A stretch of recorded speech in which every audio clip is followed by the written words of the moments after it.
How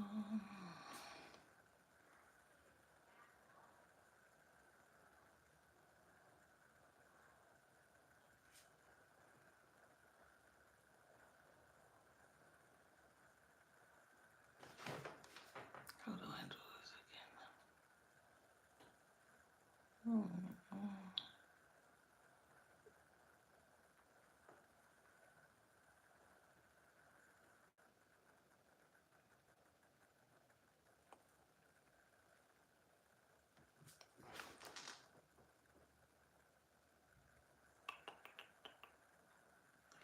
Not 7:30, because we're there now.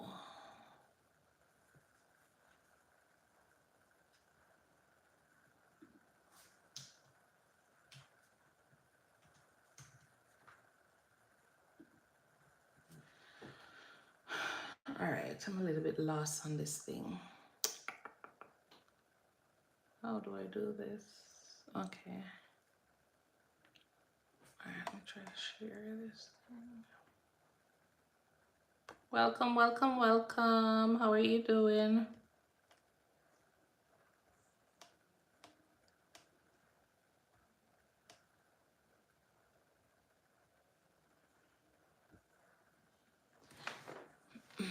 I'm trying to share up this live a bit.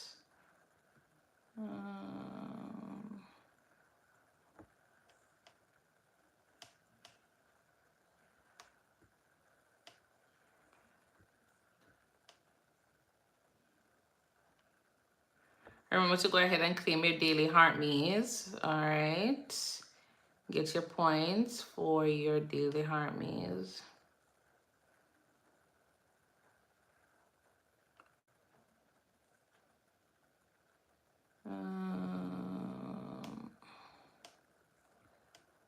I know I might be sending out to persons, but they probably won't be able to join, but because they're in.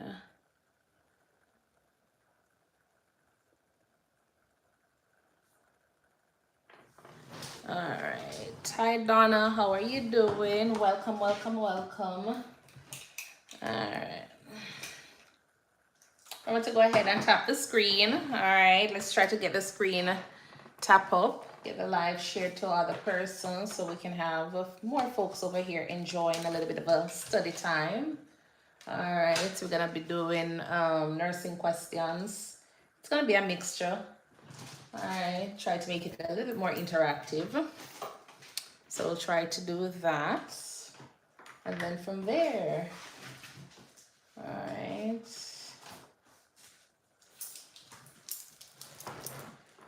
I wasn't sure if I was coming on tonight, you know, because of the earthquake. Not earthquake, why am I saying earthquake? Oh Lord.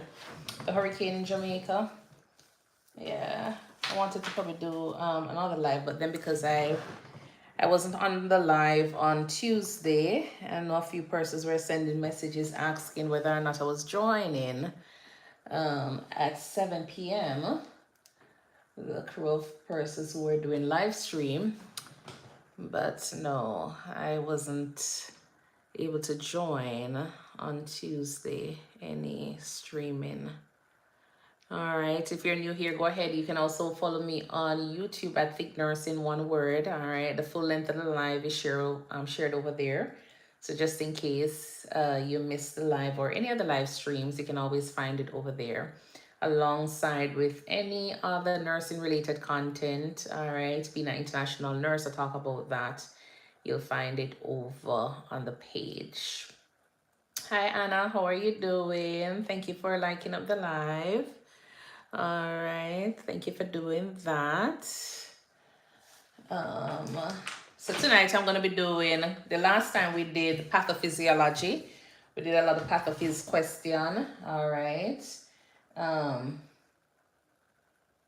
Today we'll be doing endocrine questions. All right, we'll be doing a lot of endocrine questions. So we'll try to cover as much as we possibly can. I'm trying to do 2 hours tonight. If we're able to complete the questions, then that is, you know, that would be good. If not, we can do it another night. All right. Yes, guys, go ahead and tap up the live now. Tap up the live, man. Go ahead and tap up the live. All right. Share the live to one or two of your friends. Even if they're not nurses, that they just get tied up in the algorithm, pull more persons over this side. Thank you, RN Singh. Welcome, welcome, welcome. Thank you for doing that. I appreciate you. Velma Cooper, welcome. Who else I see here? God Property. TC Woman for All Season. Anuke. Yanni Lunet. Welcome, welcome, welcome. All right, if this is your first time joining in, can you just put a little heart emoji or something in the comment section, please? That would be nice. Antonia's Mood, welcome, welcome, welcome. All right, just go ahead and put a little heart emoji. We'll try to start around 7:05. What time is it? My watch is saying 7:02. That clock up there is saying 7:10. All right, the laptop saying 7:02. I'm gonna say it's 7:02. All right, so we'll try starting in the next 5 minutes. All right, and then from there, how are you doing, Anna? Do we have anybody from Jamaica here?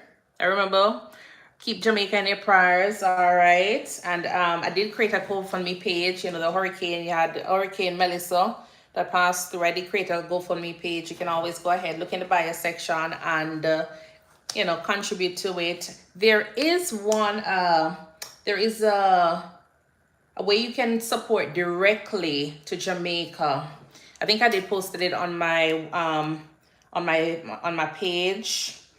Let me see if I can find it.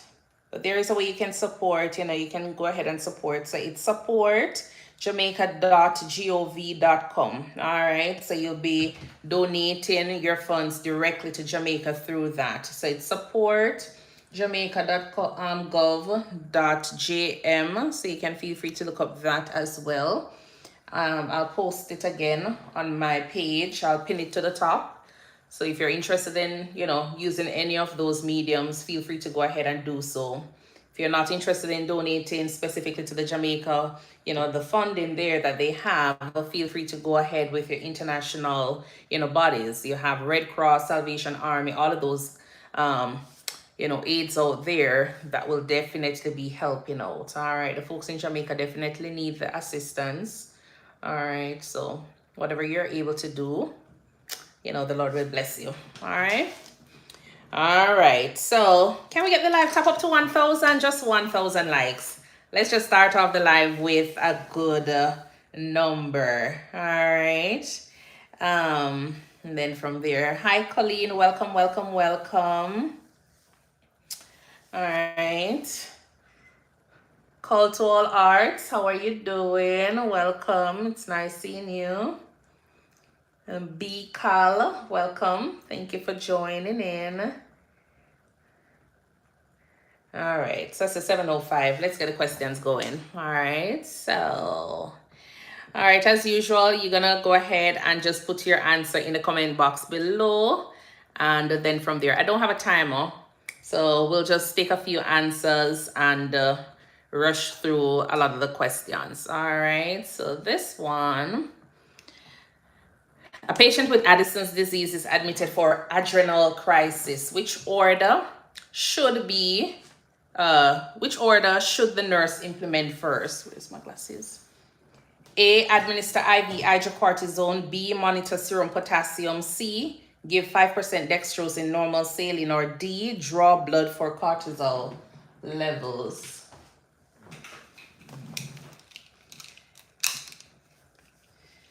PB says B. Okay. Do we have anybody else? Remember, we'll try to save the patient. All right. You're doing the exam. You must choose one of the answer. Jessica, welcome. Welcome. Jessica says C. All right. So the answer here is A. All right, let's go back and see what's here. So a patient with Addison's disease is admitted for an adrenal crisis. Which order should the nurse implement first? A, administer IV hydrocortisone. All right. Remember, look at the wording first. A, administer IV hydrocortisone. B, monitor serum potassium. C, give 5% dextrose in normal saline. D, draw blood for cortisol levels. All right. So A, during adrenal crisis, hydrocortisone is the priority because it replaces the deficient cortisol immediately. Fluid replacement and labs will follow. All right. So remember, the patient is deficient in your cortisol. So definitely go ahead and do that. All right. Um, who remembers a hormone that keeps your blood pressure up? What hormone keeps your blood pressure up?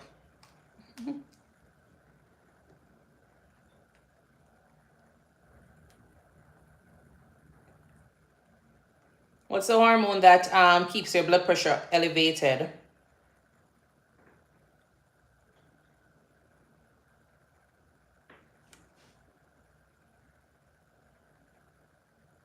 Your aldosterone. Okay. You have your ADH. All right. All right, remember, as I say, we're doing endocrine system. So think about the endocrine system for all the questions that we'll be doing. All right. Um, yes, Risa, the aldosterone. A client with hyperthyroidism is scheduled for a thyroidectomy. Which pre-op medication helps prevent thyroid storm? A, PTU. B, levothyroxine. C, Lugol's iodine solution. Or D, propranolol. So a client with hyperthyroidism is scheduled for a thyroidectomy. Which pre-op medication helps prevent thyroid storm? Let's see, Car PB says A, Jessica says C. I don't know if that one was for the other one. Anna says A, okay. All right. We'll try to read on some of these. All right, so a lot of persons says A, all right.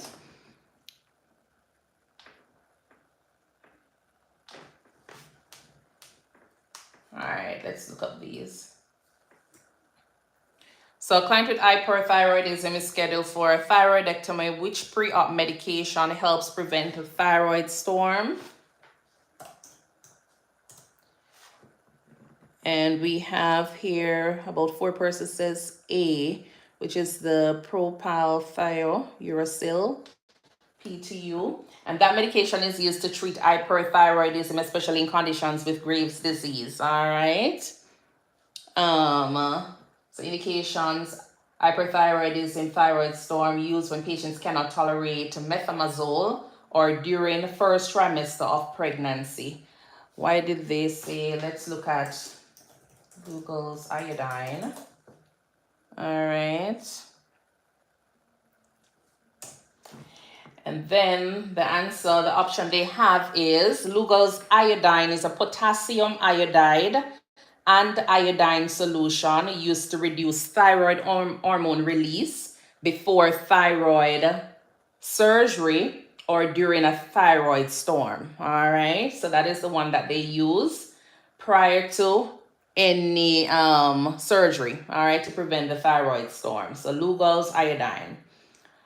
So what it does, it inhibits the release of thyroid hormones T3 and T4, and it shrinks and firms the thyroid gland before surgery, reducing bleeding risk. All right. So indications: pre-op, thyroidectomy, thyroid storm, or radiation exposure. All right. So a client with hyperthyroidism is scheduled for thyroidectomy. Which pre-op medication helps prevent thyroid storm? It's Lugol's iodine, all right, because it reduces the thyroid vascularity and hormone release pre-op. PTU, block synthesis. That's one that a few of you do choose as the answer, but doesn't prevent the storm as rapidly. All right. PTU safe in pregnancy.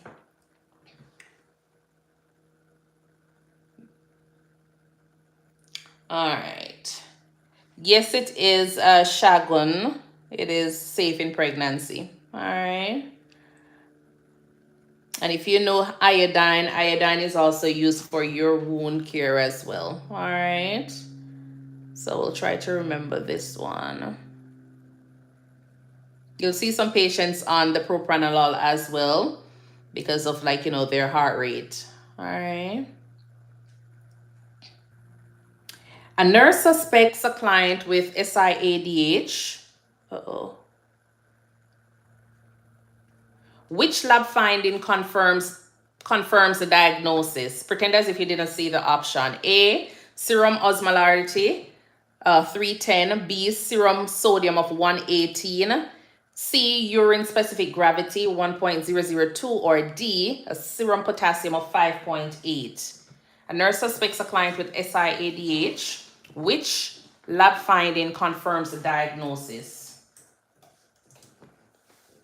Is it A, the serum osmolarity,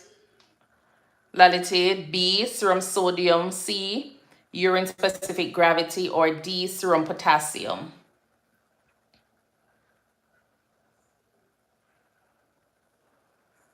We see I see D, A, C. Okay. What happens in SIADH? What happens in, what is happening there? Syndrome of inappropriate antidiuretic hormone. What is happening there? I see C. So you have too much ADH hormone, the antidiuretic hormone being released, and so the body is retaining too much fluid. All right, so what are you gonna be using? Which lab finding confirms that the body is retaining too much fluid? Is the osmolarity, the serum sodium, the urine specific gravity, or the serum potassium? All right, so B, serum sodium. All right, that's low. So SIADH, you have dilution taking place there. So you're having hyponatremia. The urine becomes concentrated, the serum diluted. All right. So a nurse suspects a client with SIADH, which lab finding confirms the diagnosis. Serum sodium that is low of 118. Urine specific gravity, usually that will tell you, like, if you're dehydrated, you can use this urine specific gravity to help with that as well. All right. So SIADH, dilutional hyponatremia. So you'll find that the sodium is low, all right, which will confirm the diagnosis. All right.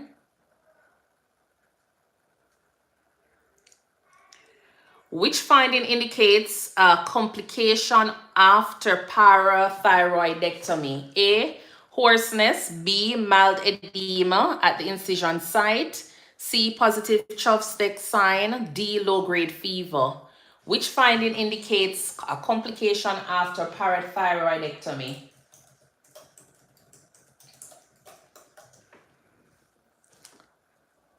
Thank you for the follow, Gloria.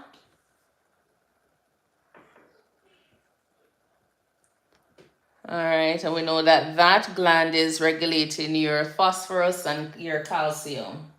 All right, so if you remove it, what is going to be happening? So I see CCB, okay, positive chopstick sign, okay. Nice. All right, so which of them is a complication? Your positive chopstick sign, usually you have hypocalcemia taking place because of the removal of that parathyroid tissue. And as I said, the parathyroid gland is responsible for, your calcium and phosphorus regulation. All right, so if you remove both, if you remove it, then those are gonna be low. All right, so you wanna make sure your patient is taking a lot of calcium. All right, they will be having mild edema at the incision site. You don't want them to be having low-grade fever, but they might be running, something low. You'll just keep an eye on that. Might be having a little bit of a hoarseness as well. All right, but the one that is concerning is the positive chopstick sign there. All right. The nurse is caring for a client or a patient with Cushing's syndrome. Oh, God. Which assessment requires immediate action? A, glucose of 175. B, 2 plus dependent edema. C, purple striae on the abdomen. Or D, crackles in the lungs.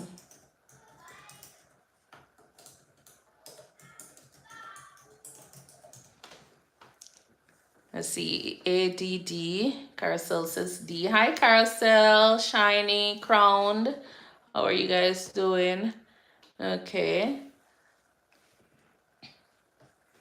Now we know that in Cushing's syndrome, what is happening? You have, too much cortisol. All right. So the nurse is caring for a patient with Cushing's syndrome, which assessment requires immediate action. I see a lot of persons says C, D. All right. So D, crackles. All right. Because there's a possible fluid buildup. All right. So the patient is having like heart failure. Priority over chronic signs such as striae. All right. A lot of persons tend to have little stretch mark there.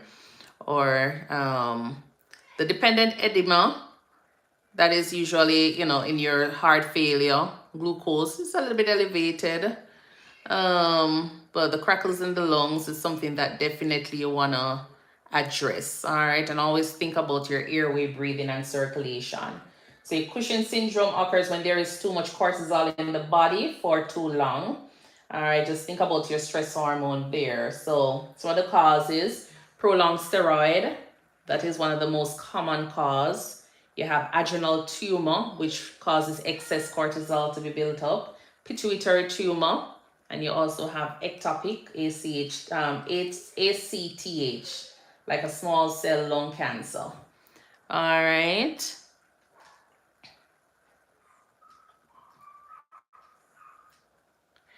All right.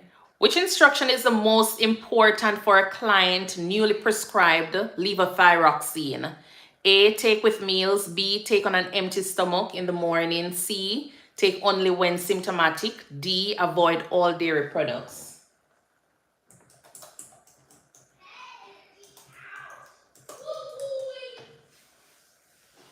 B, take on an empty stomach. And why are we telling them to take on an empty stomach?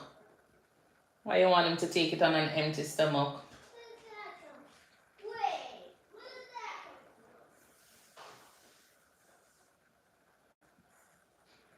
Why do we tell them to take it on an empty stomach?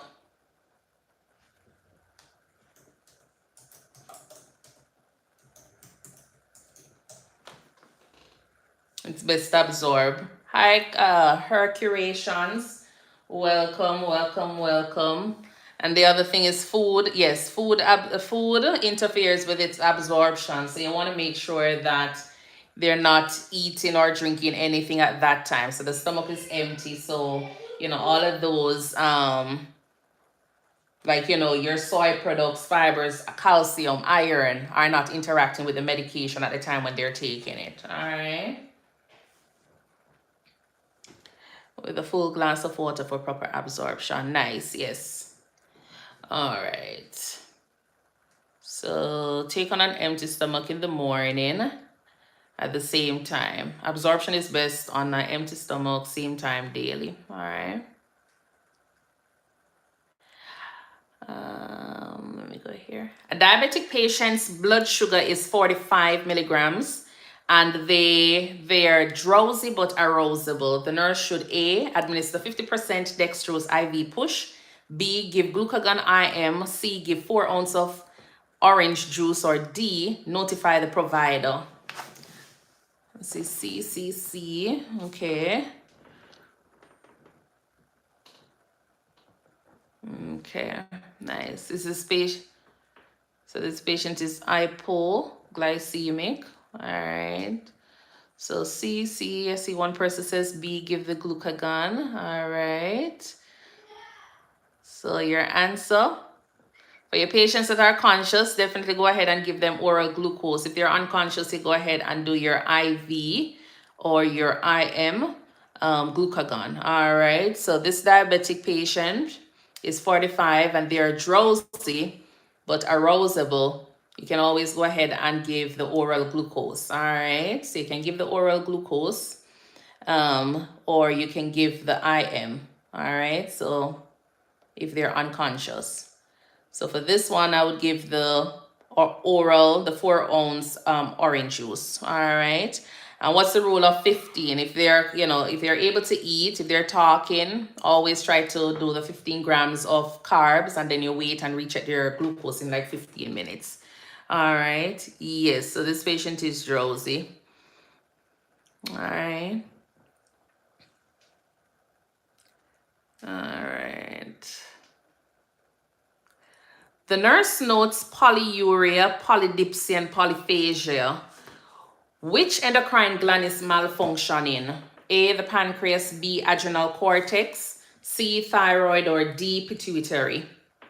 So the nurse noticed polyuria, polydipsia, polyphagia. Which endocrine gland is malfunctioning?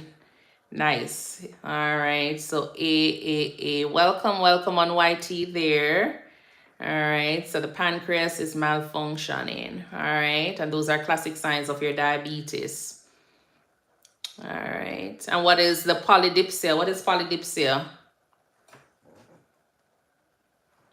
What is polydipsia?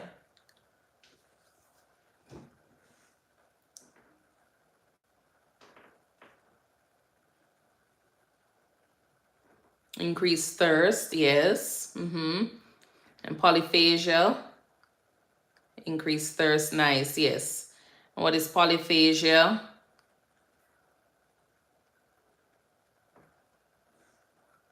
Yes, eating, hungry, yes. All right, excessive increased eating, nice. And then the polyuria.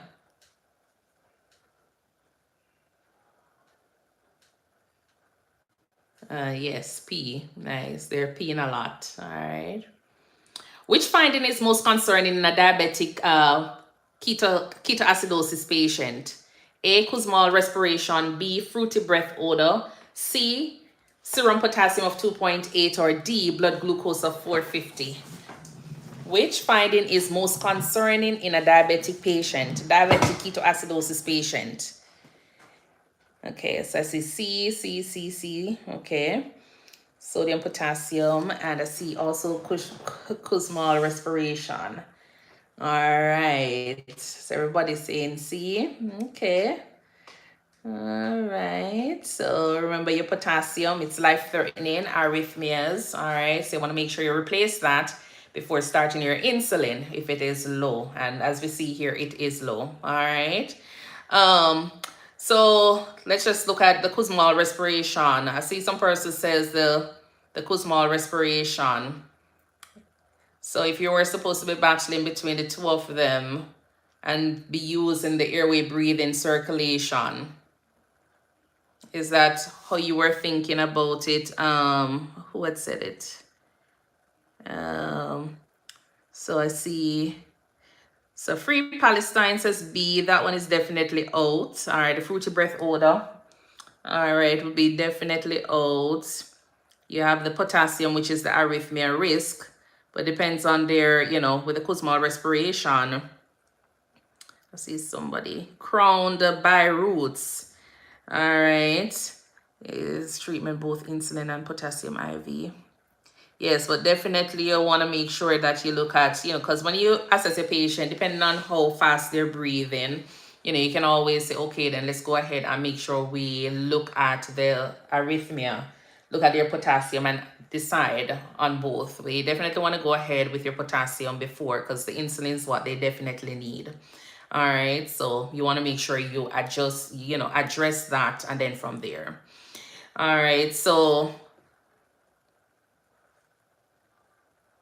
yes, they're gonna need potassium. They're gonna need potassium replacement. All right, they're gonna need potassium replacement. So you do your potassium, get the numbers back up to what is a normal reading you're looking for your potassium. Those are all expected outcome, but fixing potassium will allow transfer of insulin into the cells. Yes, definitely waffles. 3.5 to 5. Nice. All right. So you definitely want to do that. What are other things you want to make sure you're doing for this patient? at this time. So the potassium is low. What else you want to do for this patient?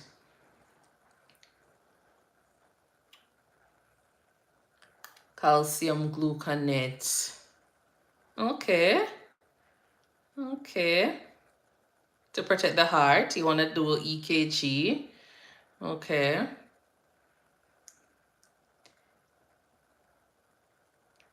Put the patient on the monitor, things like those. All right, make sure you have 2 IVs, 2 large bore IVs.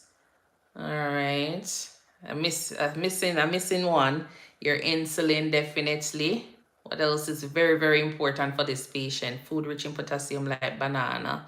Yeah, but at this time, this patient would be not eating. All right, this patient is not going to be eating. Yes, June. Yes, Nad. Definitely, you want to be giving high doses of fluid. This patient needs a lot of normal saline. I see Kayexalate here. What are we using Kayexalate for? What are we using Kayexalate for? All right, so I see D5. D5 is also administered. We're confusing it with hyperkalemia management. So in hyperkalemia, you're thinking about your D5. You're thinking also of your insulin. You're thinking of your Kayexalate. This patient is in DKA, diabetes ketoacidosis. All right, we're not treating hyperkalemia where we're looking at the calcium gluconate, the IV insulin, you know, the dextrose, and your what did I miss? Insulin and your calcium gluconate. All right, we're treating DKA here. So the most important thing is the hydration. They need a lot of fluids. They're gonna need their insulin. You want to make sure you're looking at their potassium to replace that. All right, and then from there, depending on, you can always go with your dextrose 5, but it's going to be based on the algorithm when you're doing your checks. You're looking at if your glucose is trending down, the patient is still in ketosis, then you're definitely going to be adding your dextrose, you understand, and continue with your insulin to get the patient, ketones free. So DKA patients are dehydrated, definitely. IV fluid isotonic, yes. All right, so you want to make sure they're getting a lot of fluids. They're getting their insulin. You get them on the monitor, your 2 large bore IV. Keep these patients NPO because it doesn't make sense you're feeding them and, you're having problems with the glucose. I will definitely move on, Chico, but you have persons here who are confused regarding the two, so let's just clear it up. All right. So that's the answer for that one. All right. The nurse is teaching a patient with acromegaly. Which finding indicates treatment effectiveness after surgery? A, decrease in shoe size. B, headache after meals. C, increased facial features. Or D, normal glucose levels. So a nurse is teaching a patient with acromegaly. Which finding indicates treatment effectiveness after surgery?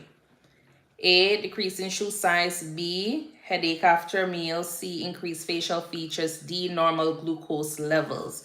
C. Okay. All right. So we have here D. All right. Who says D? Melly Hannah. Okay, nice. So acromegaly. You have this patient here. Effectiveness after surgery is the patient is going to have normal glucose level.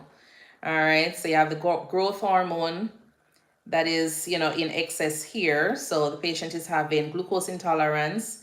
And when they are, the levels are normal, it usually shows that they are improving. All right. So let's just read on that a little bit. Acromegaly is a hormonal disorder caused by excessive growth hormone secretion after the growth plates have closed, meaning it occurs in adults. All right. So sometimes, you have persons, and we call them gigantic. All right. The pituitary adenoma is a benign tumor, causes the growth hormone to increase, and you have insulin-like growth factor being released. All right. And then you have the tissue and bone overgrowth taking place. So the patients normally tend to have enlarged hands, feet, jaw, coarse facial features, joint pain, arthritis, hyperglycemia, deepened voice, enlarged organs, all of those things. All right.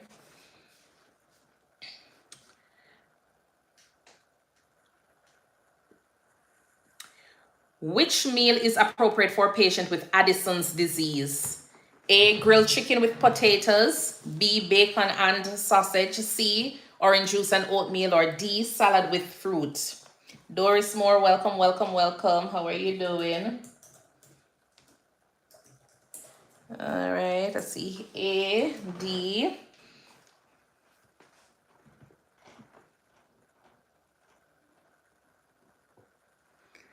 D. Okay. A.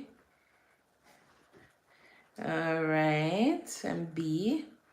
So your grilled chicken with your potatoes. So which meal is appropriate for a patient with Addison's disease?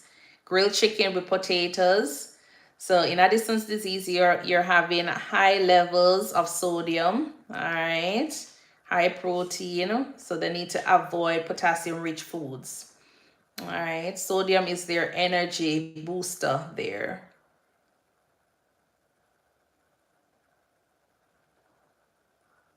Not an option. Welcome. Congratulations. Congratulations. All right. Congratulations. So in Addison's disease, you're welcome. No problem. Addison's is low in sodium. All right. So Addison's disease is low in sodium. All right. So definitely for these patients, you tend to have low cortisol. They tend to have hypoglycemia. They have low aldosterone, all right, levels. So that usually leads to sodium loss, potassium retention, dehydration, hypotension. And they have decrease in androgen. They tend to have mild loss of hair and low libido. Literally know about to take an exam on this material. Okay, nice. All right. So which meal is appropriate for this patient with the Addison's disease? The grilled chicken with the potatoes is the one you definitely want to, encourage for these patients. All right, because they need high sodium, high protein in their diets. Avoiding anything that is potassium rich is going to be beneficial for them. All right. A patient taking corticosteroids should be taught to. Can you talk about the needs to know for DI and SIADH, diabetes insipidus? I think I had a slide with both of them. And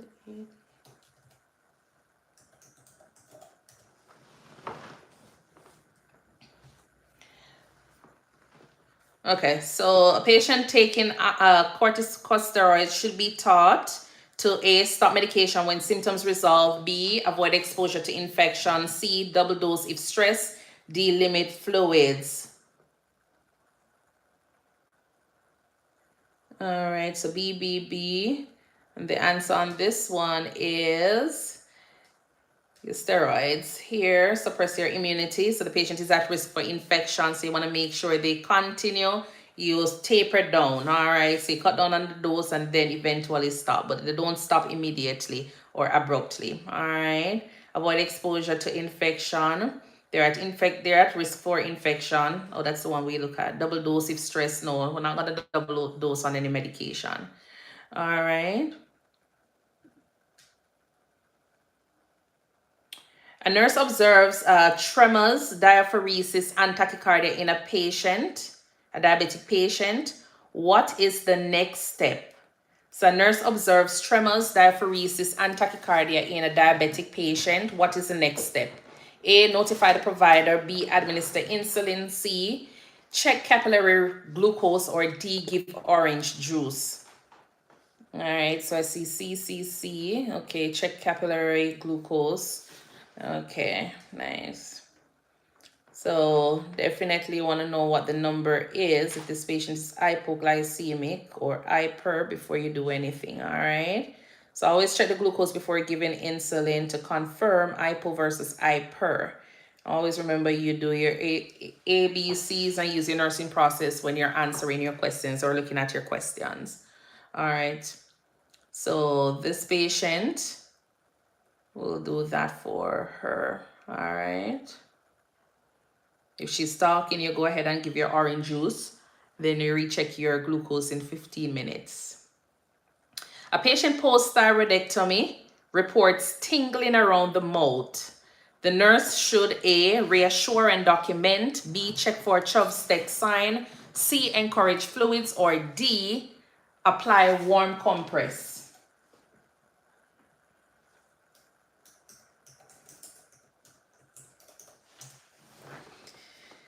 So B, okay, nice. And what is your Chov-Steck sign? What is that? Can remove some or most of the parathyroid. Yes. Hypocalcemia. Nice. Yes. All right. So B. So a lot of times they tend to have like muscle twitching. Yes. So you want to make sure you check for that. Observe if they're having it around the mouth, the nose, or anything. All right. Low calcium. Yes. All right. So tingling, possibly hypocalcemia from the parathyroid injury or removal, depending on what is going on. All right. Who remembers which nerve is checked here? Which nerve are we checking here? Which nerve we're checking? Never palpate the thyroid. Yes, not an option. Which nerve?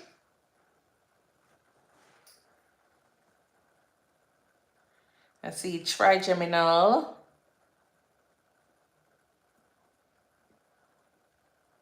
Yeah, I know it's already removed. Already removed. Oh, already removed. But I'm trying to find out what nerve are we what nerve is being checked here? What nerve is being affected here for this patient?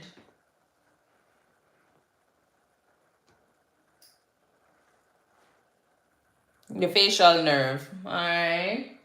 So that's cranial nerve number 7. Cranial, is it a cranial? Yes, a cranial nerve. Sorry. Thank you for the repost, Kevin. All right. Because that is the one that usually. So cranial nerve number 7. Yes, not an option. All right. So your facial nerve controls anything with your muscle, facial expression and all. All right. So when you tap on the patient's face, you know, the ear, sometimes they tend to have like involuntary twitching. All right. And so from there, you'll be able to tell. All right. Which lab value supports diagnosis of hypothyroidism? So which lab value supports the diagnosis of hypothyroidism?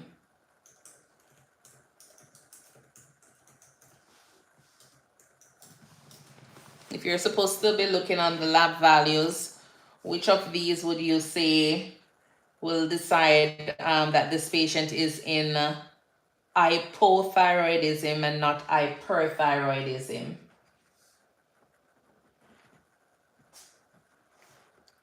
So you have your underactive. So I see A, your TSH, your TSH. Okay, nice. So TSH is 10.5, B, T3, 210, C.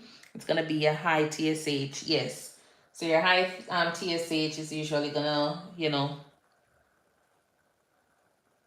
hypo is high and the TSH is usually elevated, low T3, T4. All right, so low levels of your T3, T4 because you have your thyroid gland that is not, you know, very active. It's underactive. All right, so your metabolism tends to be slow. So these patients would tend to have like, your bradycardia, they'll be obese, things like those. All right. So your answer is going to be your TSH, high TSH, low thyroid hormone leading to your hypothyroidism. All right. Yes.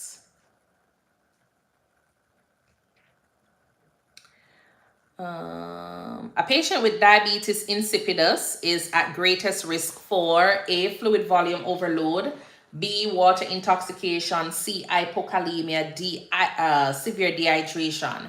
So a patient with diabetes insipidus is at greatest risk for, say, D, severe dehydration. Okay.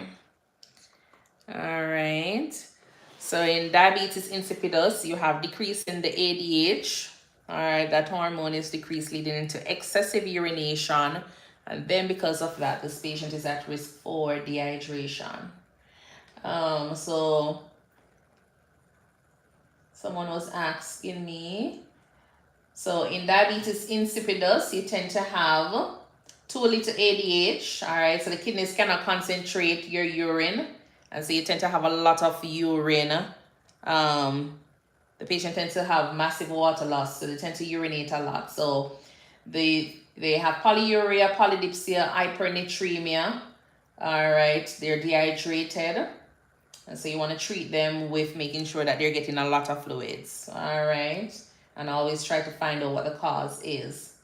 Then with SIADH, you have too much ADH, so the kidneys are retaining. And so you tend to have like dilutional hyponatremia. All right. So this patient tends to have a little urine, oliguria. Sometimes they might have like a little bit of a thirst. All right. Hyponatremia. They will have fluid overload, weight gain. And as usual, you treat the cause. And they would get hypertonic saline. They'll tend to get the hypertonic saline if it is very severe and you want to do your fluid restrictions on them. All right. No, I'm not a professor, Imali. I'm not a professor. All right. Thank you for tuning in. Yes, let's try to get the live up a little bit more. And remember to share. All right. Remember to share the page as well. And if you're new, you can always get the full videos, the live streams over on YouTube at ThinkNursing. All the other contents are posted over there. So at your own time, you can always get them. All right. Africa, welcome, welcome. Thank you for the gift. All right. So a nurse gives, so let's go down to this one. A nurse gives NPH insulin at 7, all right, 7 a.m. When is hypoglycemia most likely to happen? So when is hypoglycemia? Yes, I will be on Tuesday. I wasn't on live on this Tuesday because of the hurricane that is in Jamaica or was in Jamaica. All right, so yeah. So at what time are you expecting this patient to be hypoglycemic? All right, so I see CCD, which is the 1900. All right, so 1400. So NPH peaks in 6 to 14 hours. All right, so usually in the afternoon, the glucose is low. 8 hours later, nice. Pace mom. All right, so look at the different insulin and know when they peak, so that way you can anticipate, when hypoglycemia is going to be happening for them. All right, so your NPH, if you give it at 7 o'clock in the morning, by 2 o'clock in the evening, you'll tend to have the patient around, getting hypoglycemic because the peak time is 6 to 14 hours. All right, so know your peak times because this is going to save your patient's life. Which finding indicates levothyroxine overdose? A, bradycardia, B, weight gain, C, heat intolerance, or D, fatigue? So which finding indicates levothyroxine overdose? So bradycardia, weight gain, heat intolerance, D, fatigue. Okay, C, fatigue for one person, Cherise. All right, and just always look at it. Why are you giving levothyroxine? Who are we giving levothyroxine to? To. So CCC, okay, heat intolerance, okay. So we give it to our patients who are hypo, okay, nice. All right, and we know that if they have no thyroid, what is going to be happening? Their metabolic rate is low, so they're going to be having all the other symptoms there except the heat intolerance, all right? Because their metabolism is slowed. C, nice. All right, so heat intolerance will tell that this patient is getting too much. All right, so too much thyroid. They're going to be hypermetabolic. So they tend to have tachycardia, heat intolerance. All right, so the patient is just too hot. Go ahead and check the dosage and then from there. All right, so which finding indicates levothyroxine overdose, heat intolerance, because all the others are pointing to hypothyroidism, which that's their symptoms or their signs. All right. In diabetic foot care, which statement shows understanding? A, I'll cut my toenails straight across. B, I'll soak my feet daily. C, I'll use heating pad when cold. D, I'll walk barefoot inside the house. So you have a patient who is diabetic and you're giving them foot care. Which statement shows that they're having understanding of what you're saying? I'll cut my toenails straight across. All right, never. Yes, so these definitely out. Don't want to encourage them to be walking outside because the last thing you want is to have any form of injury and then, the wound not able to heal, necrosis, all of those taking place. Heating pad on the I'll use heating pad when cold is a no. I'll soak my feet daily. No. All right, remember these patients are at risk for neuropathy as well, so want to make sure you're protecting their nerves there. So prevent injury, infection, never soak or heat your feet. All right, protect those toes, they're priceless.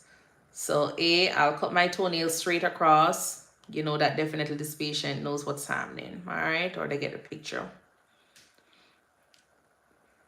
Hi Watchman, welcome. Which hormone is secreted by the posterior pituitary? A, ADHD. B, thyroid stimulating hormone. C, growth hormone. D, cortisol. So which hormone is secreted by the posterior pituitary gland? Let's see, ADHD. Okay. All right, so see AAA there. All right, so your posterior pituitary gland secretes your ADHD and oxytocin. All right. What group of patients mostly tend to use oxytocin in your rotation so far? Which set of patients you tend to see being used oxytocin?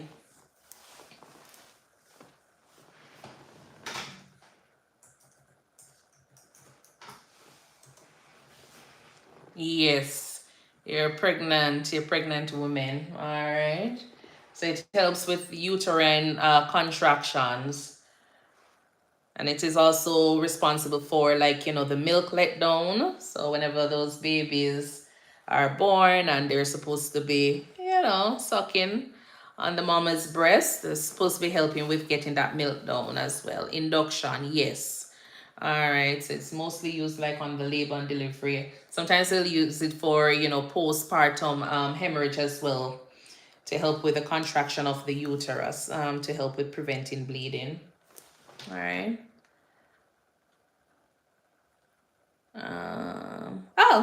So let's tap up the screen. Let's try to get to at least 6,000. Let's try to do a little bit more share on the live as well. All right, we have 67 shares. Can we try to get at least 10 more shares on the live? Get more purses over here. And then from there. All right, and as I say, remember Jamaica in your prayers. You can also go ahead and what's that page again? You can also support them. If you're not familiar, we had the Category 5 hurricane a few days ago, and a lot of parishes are affected. You have persons without a home, food. So definitely in any way, shape or form you can help, definitely do so.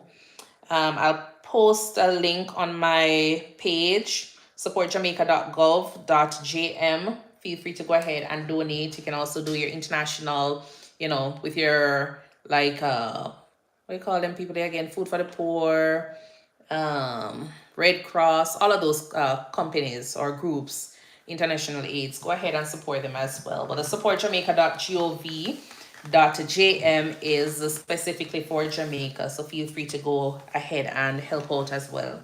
And I also have a GoFundMe page linked in my bio. Feel free to go ahead as well and help out if you're able to.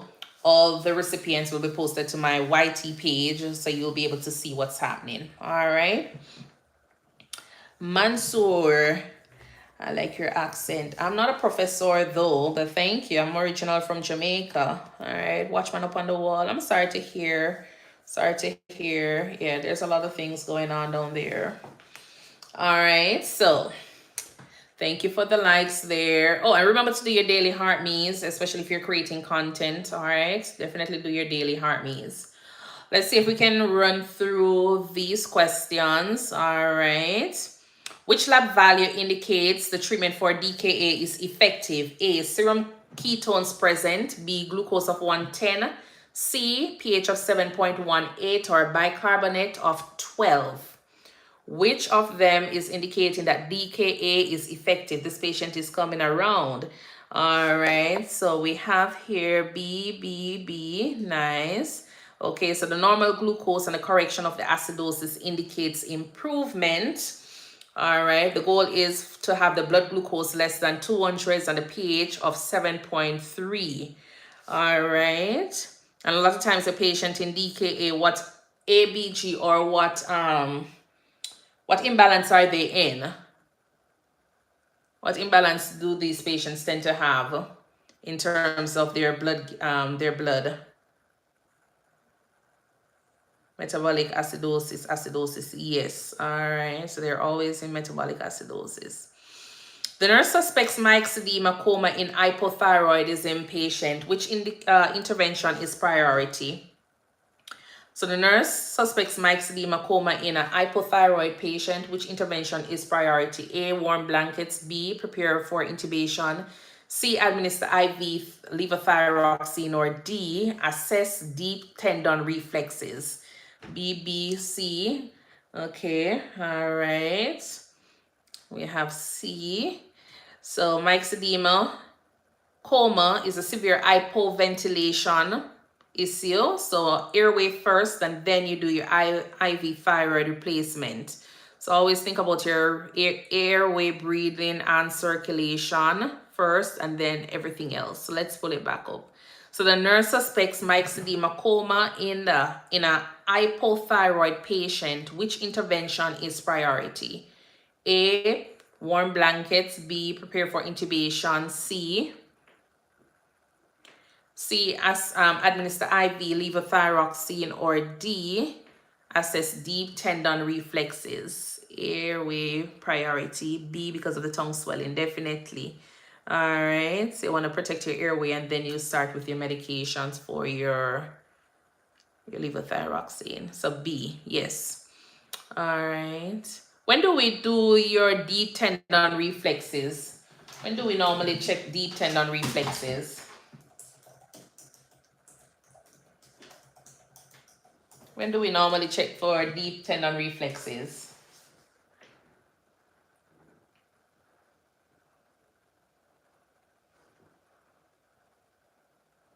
Yes.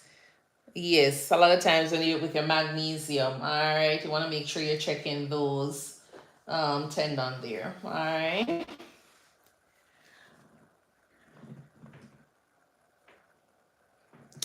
All right. So the nurse is giving teaching to a patient with pheochromocytoma. Which statement shows understanding? I'll avoid sudden changes, position changes. B, I can skip my antihypertensive if I feel dizzy. C, I'll massage my abdomen to relieve pain. Or D, I can take decongestants if I have a cold. So the nurse is giving teaching to a patient with pheochromocytoma. Which statement shows understanding? I see I'll avoid sudden position changes. Okay. What is happening in pheochromocytoma? What is happening in there? That diagnosis.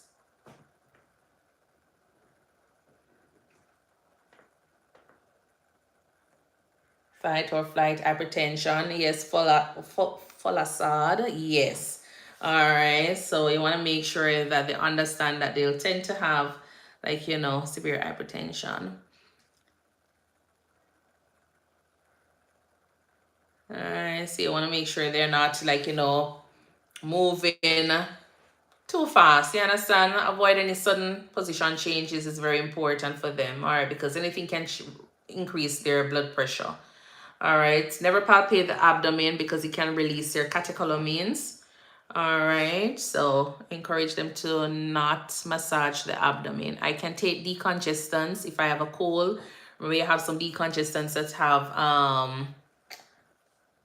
medications that increase your blood pressure. All right. So you have to be very, very careful. Ephedrine. All right. So you want to be very, very careful with those decongestants. I can skip my antihypertensive if I feel dizzy. No. Well, no, we're not gonna skip it. All right, we're not gonna skip the antihypertensive if I feel dizzy. All right, but we'll definitely want to make sure, check the blood pressure, see what the reading is. If it is too low, then you'll hold off on it. But otherwise, I'll avoid sudden position changes is the correct statement here for this one. All right. Which finding is priority in a client receiving insulin? A, blood glucose 220. B, polyuria. C, thirst and dry mouth. D, sweating and confusion. Which finding is priority in a client receiving insulin? D, not an option. D, Cherise. D. Nice. Sweating and confusion. Anytime you see any change in the mental status, always go ahead and address that first. All right. So sweating and confusion can be hypoglycemia, which is a medical emergency. So if the sugar is low, you go ahead and you treat accordingly. So if the patient is oriented and alert, they're drowsy, but they're arousable, and you can give them something to eat or drink, go ahead and do that. Otherwise, you go for your IV route if they're unconscious. All right. Pinane, welcome. 15, 15, 15. Definitely. The 15 grams of carbs, 15 minutes check. What's that of 15? Not an option.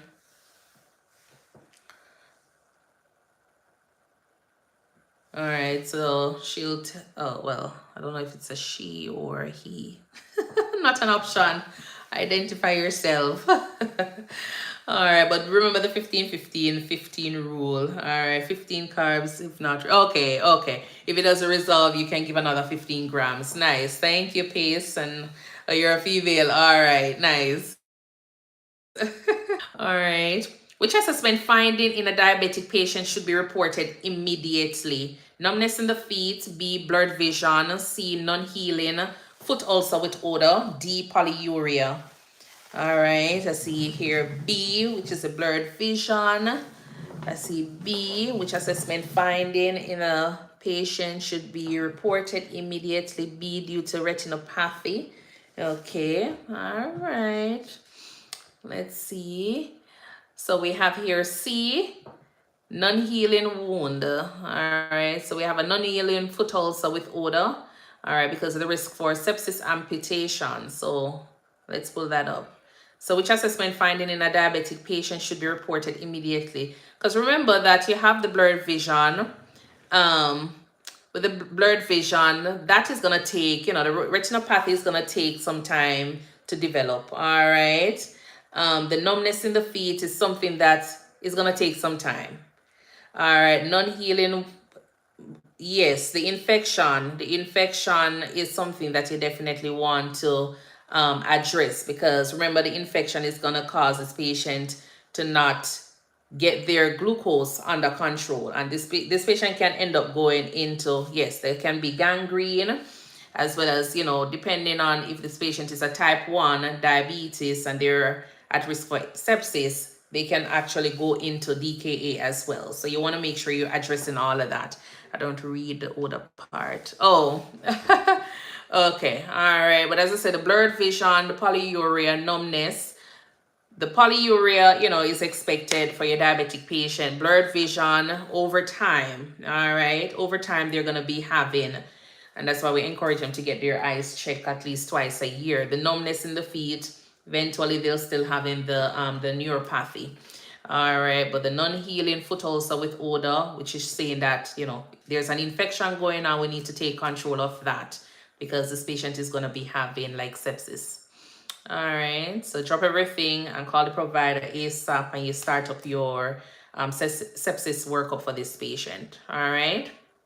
A nurse is reinforcing education on sick day rules for diabetes. Which statement needs correction? A, I'll keep taking my insulin. B, I'll drink fluids even if I can't eat. C, I'll skip insulin if I'm vomiting. Or D, I'll monitor my glucose every 3 hours. C, I'll skip insulin if I'm vomiting. C, okay. C, nice.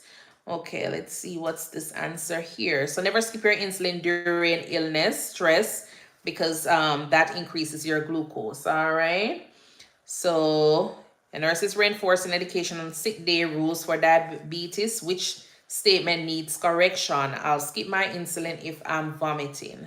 All right, they're supposed to be taking their insulin at all times. I'll keep taking my insulin is good. I'll drink fluids even if I can't eat, definitely. I'll monitor my glucose every 3 hours. All right, but I'll skip insulin if I'm vomiting is a no-no. All right.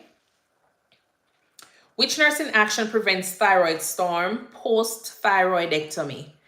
A, monitor for hypocalcemia. B, encourage coughing and deep breathing. C, maintain neutral neck position. Or D, avoid palpating the thyroid area.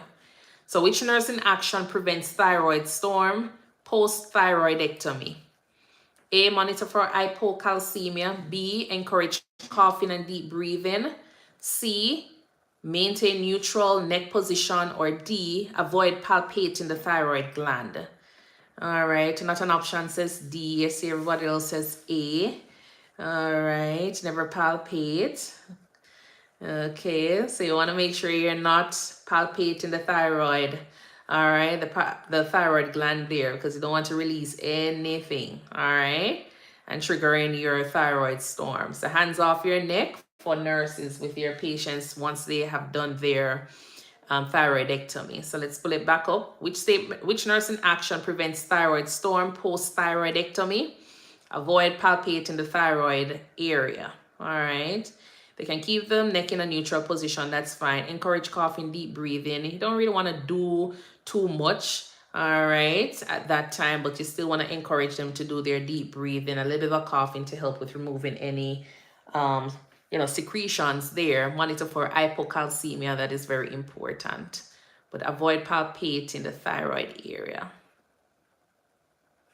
Is the one that is going to help with preventing thyroid storm because of the release. I thought D first. Go, Dad. God.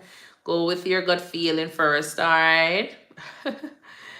Which medication is most concerning for a diabetic patient? A, prednisone. B, lisinopril. C, furosemide. D, digoxin. Which medication is most concerning for a diabetic patient? A, prednisone. B, lisinopril. C, furosemide. D, digoxin. See C1C here, furosemide. Everybody else says A. Definitely your prednisone, your steroid, because that is going to increase your glucose level. All right. So C is not the correct answer. Nice. So steroids increase blood sugar. Monitor closely. All right. And just continue monitoring. Check your blood glucose first thing. All right. A lot of times the patient tend to have on a bit of a weight as well, and they'll tell you that their glucose level is not being controlled. Just find out that, just find out from them if they're taking any steroids, all right? And especially if they're like asthmatic and diabetic, most of the time they'll be on the steroids, so it's hard to control their diabetes at times. Which finding in a client with diabetes insipidus shows effective therapy with desmopressin? All right, so which finding in a client with diabetes insipidus shows effective therapy with desmopressin? Oh, so Pace wants to see the question again. So which medication is most concerning for a diabetic patient? You have your prednisone, lisinopril, furosemide, or digoxin. So the answer is the A, the prednisone, because of the steroid. All right. The steroid is going to cause them to be hyperglycemic. All right. Which finding in a client with diabetes insipidus shows effective therapy with desmopressin? A, urine specific gravity of 1.005. B, decrease in thirst and urination. C, increase in serum sodium or blood pressure of 80/50. See B, B, D. Okay. Let's see 1C. Okay. So your desmopressin, all right, you have your ADHD replacement leads to decreased polyuria, all right, so the patient is peeing less. So decreased thirst and urination shows that the desmopressin is effective, all right, for your patient with a diabetes insipidus. All right.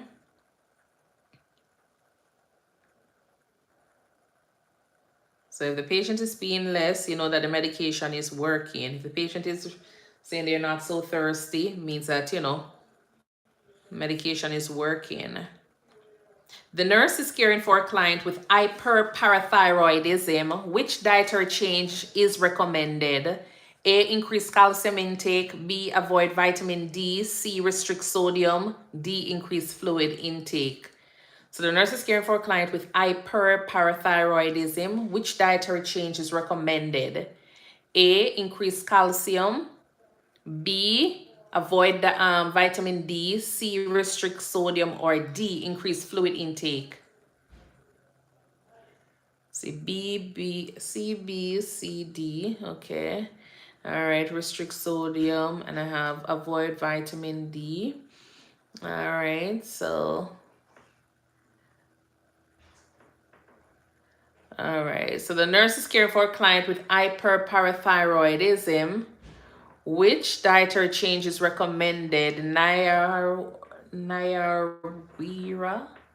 I'm going to say Nye. Nye says D. All right. Why? Because you want to increase the fluid intake, because the fluids prevent renal stones from hypercalcemia. All right. So the nurse is caring for a client with hyperparathyroidism. So this patient is having a lot of calcium and a lot of phosphorus, all right, in their blood. So which dietary change is recommended? You don't want to increase the calcium because they're already releasing, you know, or the parathyroidism is regulating that. So this patient is hyper, so there is already a lot there. Avoid vitamin D, restrict sodium, or increase fluid intake, because the risk for the stone, you want to make sure they're hydrating as much as they possibly can to prevent any form of stone from that hypercalcemia or excessive calcium in the blood. All right. Lots of which two electrolytes? You have your calcium and phosphorus. So your parathyroid gland helps with regulating those two. So this patient is hyperparathyroidism.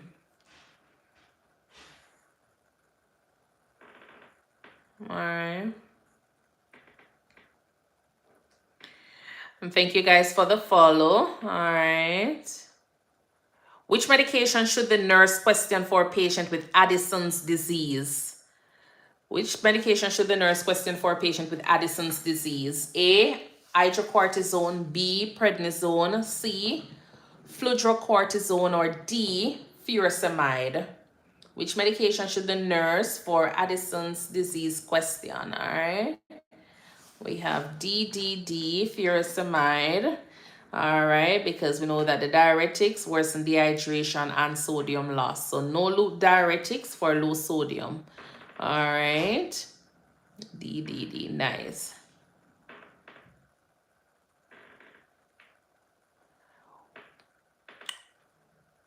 Which sign indicates Cushing's syndrome? A, weight loss. B, low blood pressure. C, buffalo hump and moon face. D, bronze skin pigmentation. Which finding indicates Cushing's syndrome? Weight loss, low blood pressure, buffalo hump and moon face. D, bronze skin pigmentation. Okay, buffalo hump and moon face. All right. So you have excessive cortisol, fat redistribution taking place, and truncal obesity. All right. So moon phase is equivalent to cortisol in the space. Okay. Which finding in DKA requires immediate intervention? A, blood glucose of 310. B, rapid deep respirations. C, serum potassium 6.2. Or D, urine output of 30 mL per hour. So which finding in DKA requires immediate intervention? Let's see, B, rapid deep respirations, or C, serum potassium 6.2. All right, so it is serum potassium 6.2. This patient is hyperkalemic. All right, so you want to make sure you address your hyperkalemic patient here because of the risk for arrhythmias. So treat that with your insulin. All right. What else can you use to treat your hyperkalemic patient? What else can you use to treat your high potassium patient? I know we had said it earlier. I don't know if the folks are still here. What can you use? So we have insulin here. All right. Nice. A Kyaxylate. That is going to give you that watery diarrhea. All right. So they're going to get the Kyaxylate. Salbutamol, definitely. You can use your inhalers. All right, fluid therapy. Okay, nice. All right, what else can we use? So we have the Kyaxylate, salbutamol, insulin. Yes, definitely. What else? There are two more things that we're missing. Is it normal saline? No, I'm not looking for normal saline. Crowned by roots. No, I'm not looking for. So we have Kyaxylate. We have, okay, so nice, your sodium bicarb. Dextrose. I'm looking for another one. I'm not looking for the sodium bicarb, but I'm looking for another one. Your calcium gluconate, all right? Your calcium gluconate as well. So dextrose with your insulin, calcium gluconate, Kyaxylate, albuterol, salbutamol, any of those. All right. And which one would you give first? Which of them would you give first? So you have your insulin, dextrose, you have your calcium gluconate, and you also have your Kyaxylate. Which one would you give first? Give your calcium gluconate to protect your heart, all right? Then what's next? So calcium, insulin, dextrose, nice, all right? And then your Kyaxylate last, all right, nice. Yes, yes, insulin, calcium. Okay, all right. So always remember to make sure you're protect your heart with your calcium. Then you do your insulin, dextrose, and then you can do your Kyaxylate. Sometimes they'll go with the inhalers, the albuterol, salbutamol, to help with that potassium as well. All right. What's the nurse's priority after giving morning insulin to a patient who skipped breakfast? A, offer snack immediately. B, document the insulin, check blood glucose in 2 hours, or encourage ambulation. So if a patient that skipped medication or their breakfast and then you went ahead and give them their morning insulin, what is going to be your priority? I see A, offer snack immediately. Okay. I see a lot of A there. Okay, so most persons are saying A. All right, so for the risk of hypoglycemia, you want to go ahead and offer them a snack. All right, so food first and then insulin second. All right. A patient has blood glucose of 600 milligrams per deciliters, dry mucous membrane, and no ketones. What condition is this? A, DKA, B, HHS, C, hypoglycemia, or D, Addison's crisis? All right, so let's see, A, B, B, B. Okay, H, H, S. Okay, all right. So remember, look at the words. So this patient has no ketones, so it will not be DKA. All right, it will not be DKA. It's gonna be your HHS. All right, there. So hyperosmolar hyperglycemic state, your HHS, is an extreme hyperglycemic state without ketones, all right? Remember in DKA, diabetic ketoacidosis, you have your ketones there, and it affects, your patients who are type 1, your kids. Your HHS usually affects your older adults, and usually is associated with your type 2 diabetes patients, all right? So remember that. DKA as ketones, HHS is slow onset. Yes, pace, mom. All right, yes. Which medication should the nurse prepare for a patient with thyroid storm? A, levothyroxine, B, desmopressin, C, methimazole, or D, hydrocortisone? So which medication should the nurse prepare for a patient in a thyroid storm? A, levothyroxine, B, desmopressin, C, methimazole, or D, hydrocortisone? All right, let's see. C. Alexis, you have to make up your mind. All right. All right, so methimazole C. All right, because that blocks the thyroid hormone synthesis. All right, it's usually given to control crisis. You were guessing. That's okay. All right. So I want to make sure cool down that metabolism. So the methimazole is going to be the best medication to help with that. All right.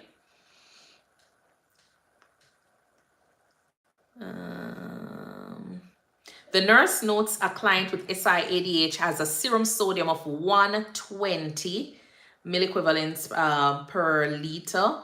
Which order should the nurse question? A, restrict fluids. B, administer hypertonic saline. Give furosemide in C, or D, encourage oral fluids. I work in nursing home, never had that. Okay, Alexis. So the nurse knows a client with SIADH has serum sodium of 120. Which order should the nurse question? A, restrict fluids. B, administer hypertonic saline. C, give furosemide, or D, encourage oral fluids. All right, so we have a few persons saying C, give furosemide. And now we have a D, encourage oral fluids. All right, remember, what is SIADH? All right, so you definitely want to make sure you're restricting your fluids. All right, because not restricting your fluids, you want to encourage your oral intake, your fluids, because this patient is having hyponatremia. This patient has too much fluid on board. All right, so you want to make sure that fluid restriction is going to it's not going to prevent further hyponatremia. So they already have too much fluid. You don't want to add any more, so you encourage their oral fluids. And serum potassium, the sodium here of 120. The sodium here of 120. What is the number we're looking for the sodium to be at? What's the normal value for your sodium?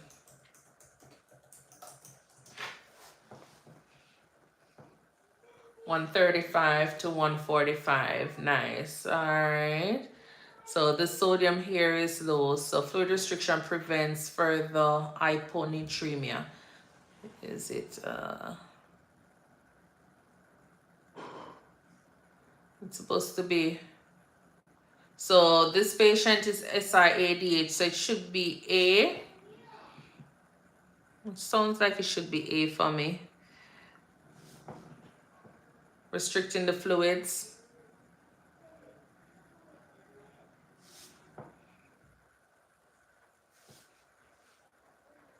So SIADH, because they have too much fluid already, you don't want to add too much to it. They're at 120, so they're hyponatremic. Fluid restriction. Which order should the nurse question? Oh, all right. We're looking for the wrong answer. Okay, asking which order should be questioned. The one that should be questioned. Okay. Encouraging the oral fluids. All right. So I want to make sure we're restricting the fluids for this patient. All right. All right. Thank you, Anna. All right. I tell you, I need to go to my bed as well. I went to my bed 5 o'clock this morning. Was up doing some things and watching TV, and I haven't slept as yet. SIADH is soaked inside, so we restrict fluid. Nice, Ijang. All right.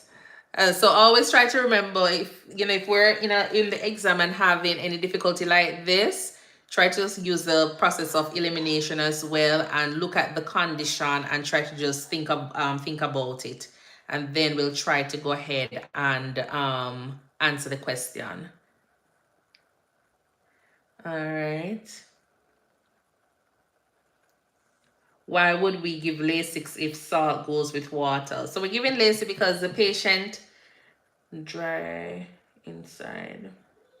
Because the patient has too much fluid, sorry. So the patient has too much fluid, so we want to make sure we're giving that Lasix to get rid of some of that fluid. All right.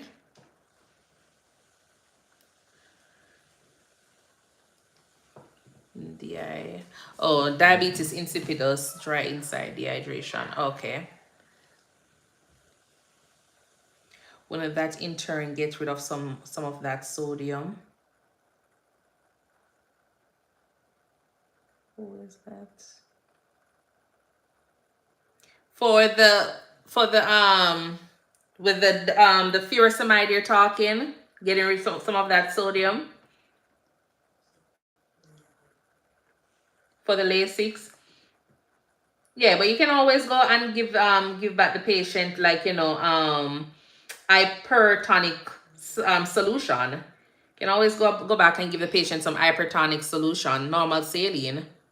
All right, but this patient has too much fluid on board, so you want to get rid of that so they're not having, like, problems with breathing. And potassium furosemide is potassium wasting. All right. So even if we're giving the Lasix, we're getting rid of the fluid, but the potassium, they'll be wasting potassium. We'll just replace those. All right. If it's a case where their sodium gets low, furosemide is sodium depleting and is contraindicated with a sodium of less than 120. Thank you. 125. Okay. So furosemide is sodium depleting and contraindicated with a sodium of 125. Thank you, Hunter. All right. So I guess if it is too low and we're still pulling fluid, then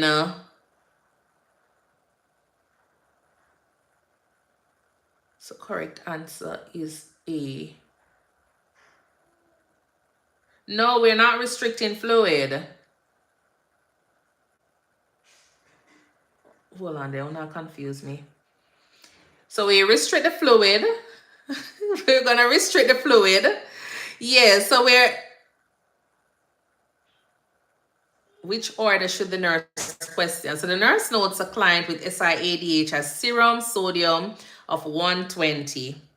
So the answer is actually A. All right, so the D here is a typo error. All right, so let's look over at the question, because I was looking at it and I was saying the one that the question is gonna be is A, restricting fluids. All right. So this patient is SIADH, has serum sodium of 120. All right. Would we restrict? So if the patient has too much fluid, we would question restricting the fluid. Would we question? No. D is the answer. Because if we're going to tell the patient to drink more fluid and the patient is already overloaded with fluid, you have to find out why we need it. No, we don't want them. So the answer is actually D. All right. So the answer is actually D, because this patient has too much. If you're going to tell the patient to drink more fluid, then you are going to be increasing on that patient's fluid. All right. Putting this patient in overload. So the correct answer is D, and that's it. So restricting fluids, you want to restrict the amount of fluids they're taking in, because they are already in overload. All right. They're already in overload, so we restrict the fluids. But you're going to question the doctor, why are we giving more fluids? All right. Look here. Manny says, wait. No, sir. Which of them is you're not supposed to do? So you have SIADH. If you have a patient with SIADH, the patient has too much fluid. Are you going to restrict fluids for that patient? Yes. Tick it. Administer hypertonic saline for this patient? Yes. Tick it because the patient's sodium is low. So give furosemide for this patient. We'll give furosemide, all right, because the patient is overload, all right. SIADH, the patient has too much fluid. Are we going to be giving the patient more fluid? No. So we're going to put a big X at that one. So D is the one that is incorrect here. All right. What's the correct answer?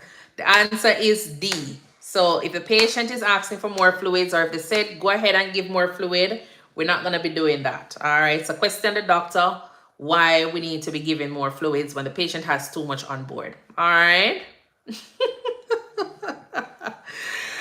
All right. Nice, Petra. You're welcome, not a problem. So yes, Manny, the answer is D. Yes, I'm not confused. We were all exactly, including me. All right, let's move on to another one. So which hormone? I really like your teaching. What hours you're on here? There is a way to access. Oh, so I am on Tuesdays and Thursdays. I'm trying to for next month, hopefully I'll try to come on a little bit more frequent, like, you know, at the same time, 7 Central Standard Time, 7 p.m. I'll try to come on probably like, you know, Tuesday, Wednesday, Thursday.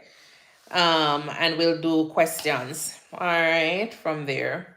And then I'll post them. So just in case you missed them, they'll be posted on YouTube at ThinkNursing. All right.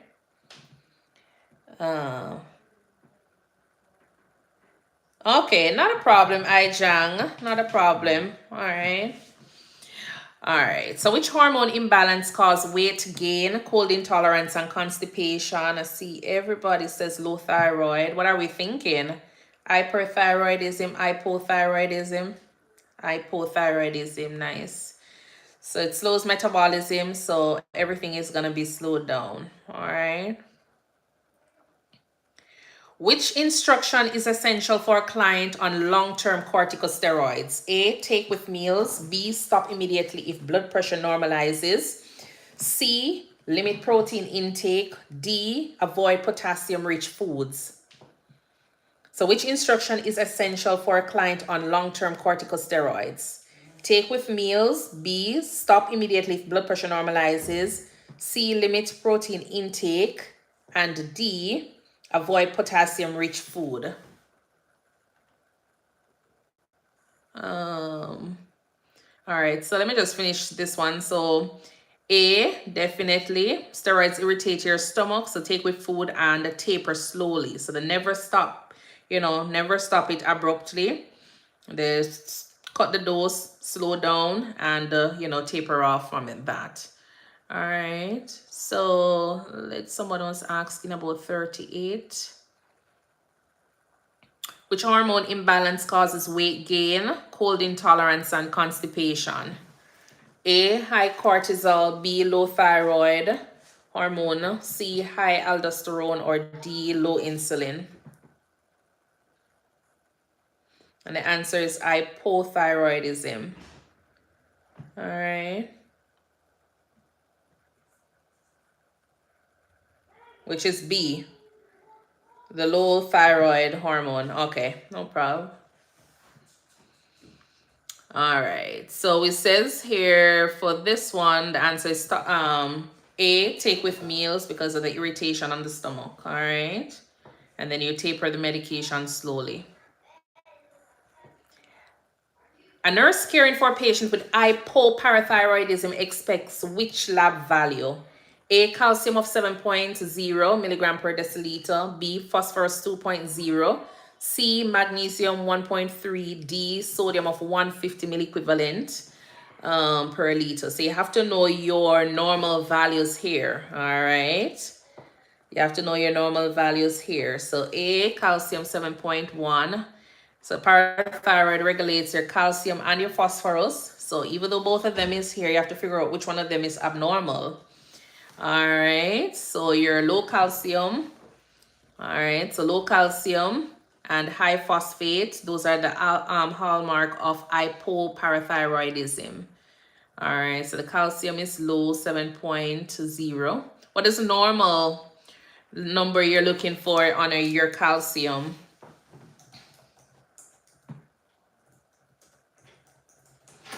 What's the norm you're looking for on your calcium?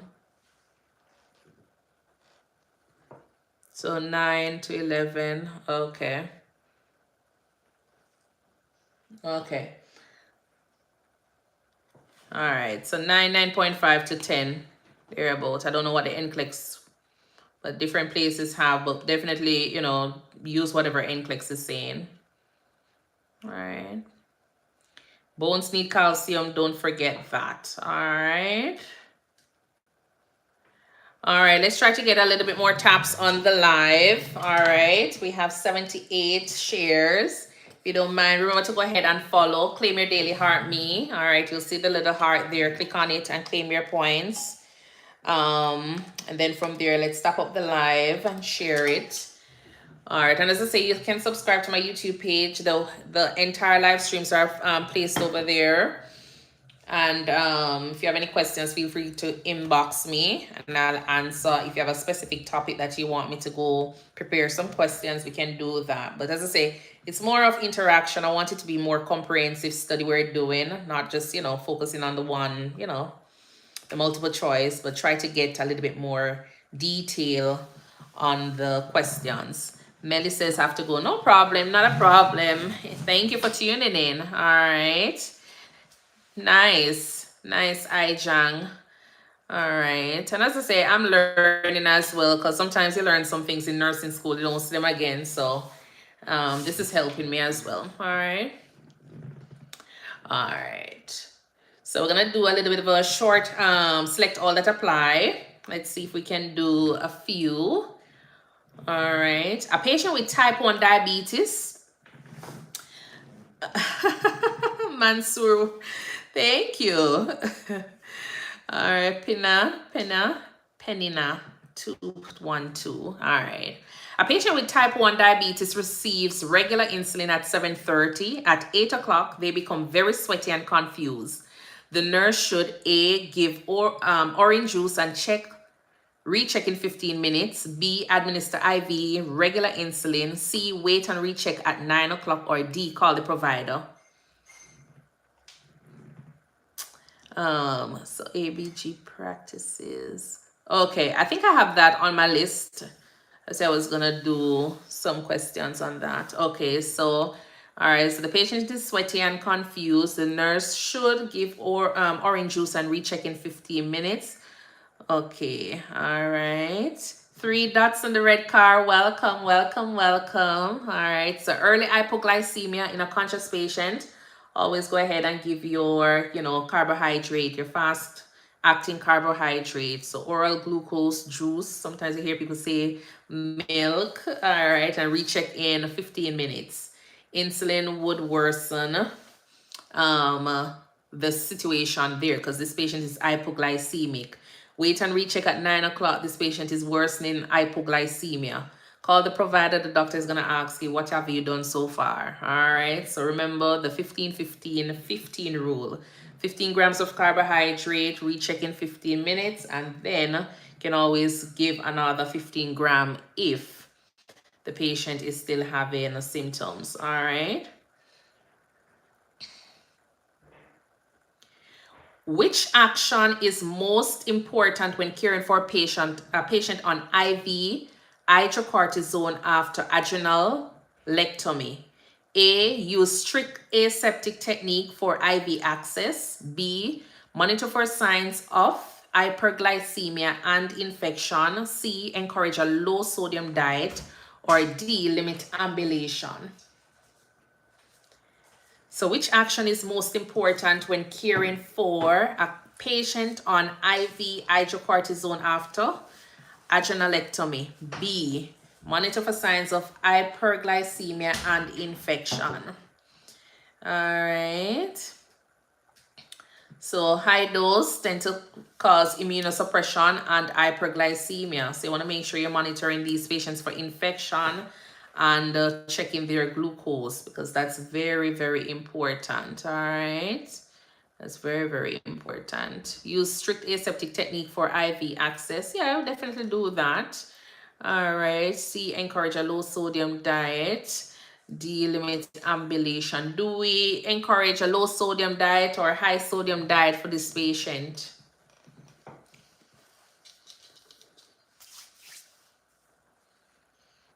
High sodium diet.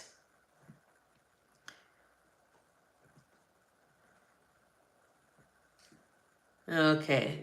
All right. So definitely the one that is most important is your hyperglycemia and your infection. All right.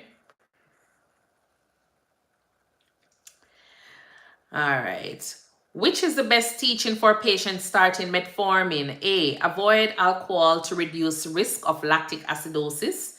B, skip the dose if you miss one. C, expect rapid weight gain. Or D, take with a glass of grapefruit juice. Which is the best teaching for patients starting metformin? A. Avoid alcohol to reduce risk of lactic acidosis. All right, so alcohol increases the risk of lactic acidosis with metformin. Take with meals to reduce GI upset. Do not use grapefruit juice. All right, a lot of medications. If you see anything regarding grapefruit juice, just, omit that one. All right, as well as your alcohol. Never take alcohol with any medication. Grapefruit, you try to avoid those. All right, anything with milk, you try to avoid those. So alcohol increases the risk of lactic acidosis with metformin. All right. A patient starting levothyroxine should be instructed to A, take the medication first thing in the morning on an empty stomach. Oh, the answer? Sorry, A. Avoid the alcohol use. So avoid alcohol to reduce the risk of lactic acidosis. All right.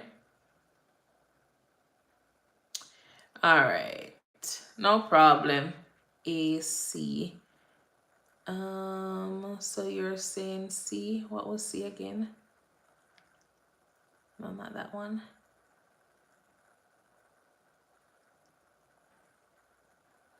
Expect rapid weight gain.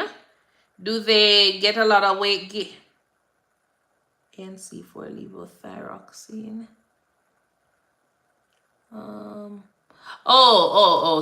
Sorry. Okay.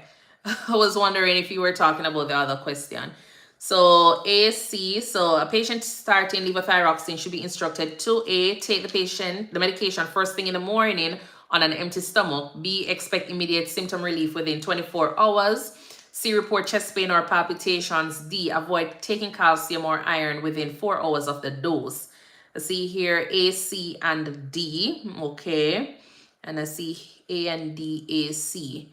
All right. So A, C, and D is correct. So you want to make sure they take the medication first thing in the morning on an empty stomach to prevent any, getting it absorbed with anything, because it's going to be interacting with other medications or food. So you want to prevent that. Expect immediate symptom relief within 24 hours. No. Levothyroxine is something that they'll be on for a lifetime. All right. B, C, report chest pain and palpitations. Definitely. You want to make sure they're reporting that. All right. Because sometimes it can be a case where they have taken too much of the levothyroxine, why they're having, their metabolic rate can be increased. They tend to have palpitations, things like that. Avoid taking calcium or iron within 4 hours of the medication. Definitely, because that will cause any form of interaction or slow the absorption of the medication as well. All right. So C, A, C, and D. So A, correct administration. C, signs of overdose or arrhythmia. And D, calcium or iron interferes with absorption. B is false because replacement takes weeks. All right. A post-operative, all right, we already see it. Let's go here. A post-op thyroidectomy patient becomes restless, tachycardic, and febrile. What is the nurse's immediate concern? A, wound infection. B, hypocalcemia.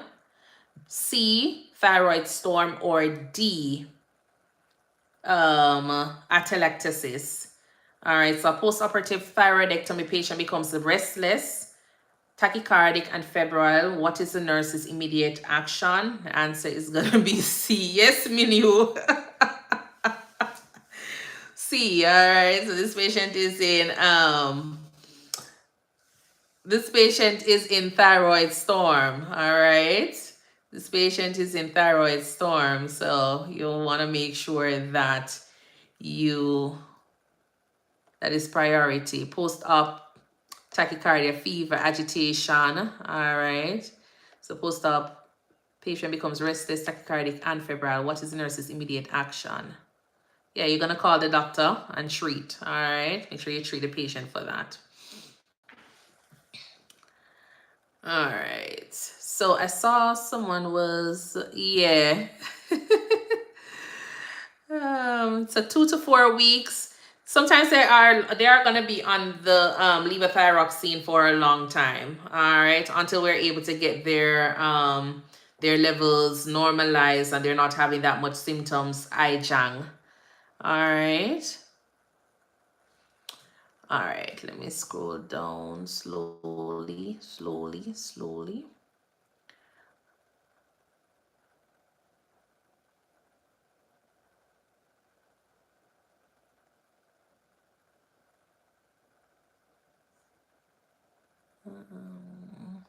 So a client with diabetes reports neuropathic foot pain at night. Which non-pharmacologic intervention is appropriate? All right.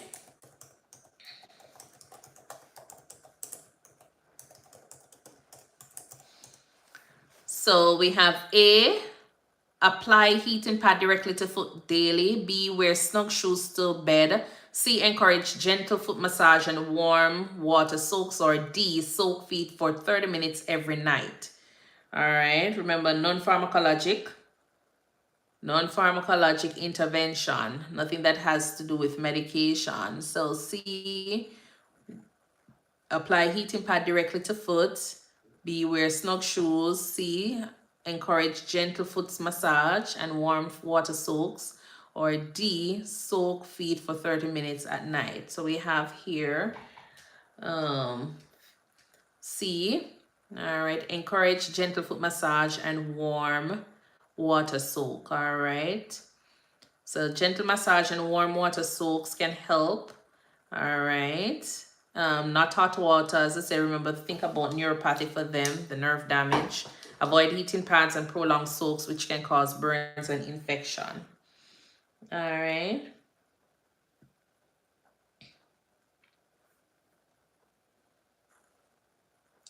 I think I saw a question.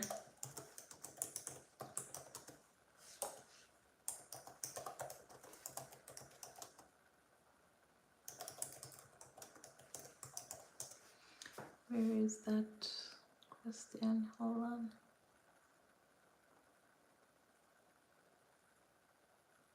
So I thought I saw a question earlier about thyroidectomy. Can thyroidectomy cause a storm?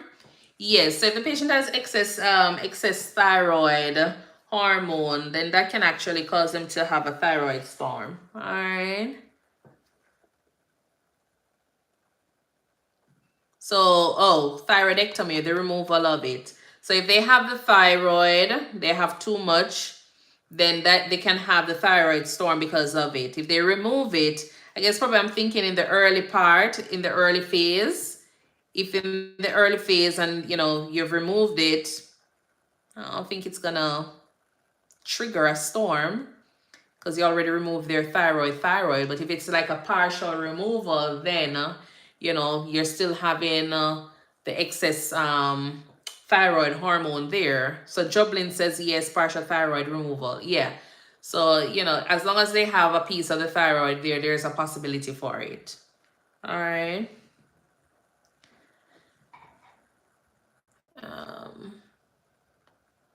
Okay.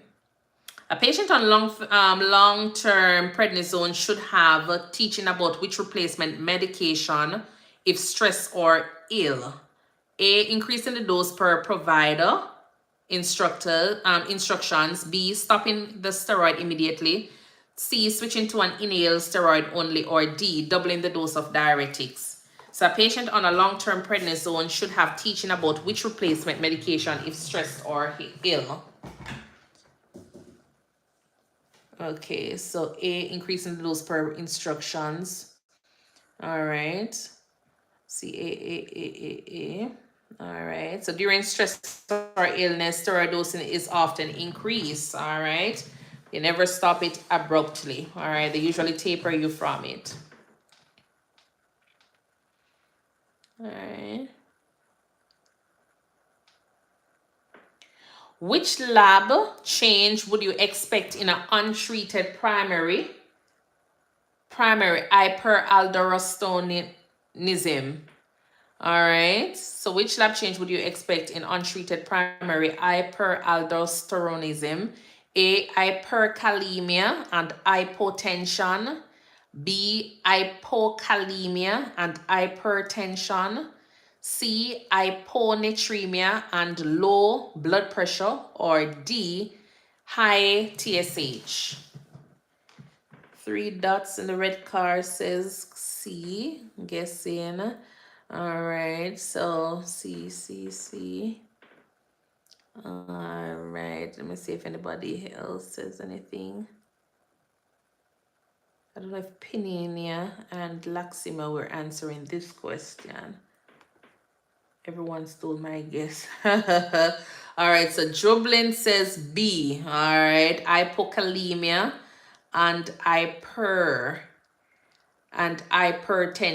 All right, so remember with hyperaldosteronism, you tend to have excess aldosterone. All right, so you have sodium retention, potassium loss, and that is going to cause your potassium to become low. So they're going to be what? Hypokalemic, and they're also going to be hypertensive. All right, so B is the answer.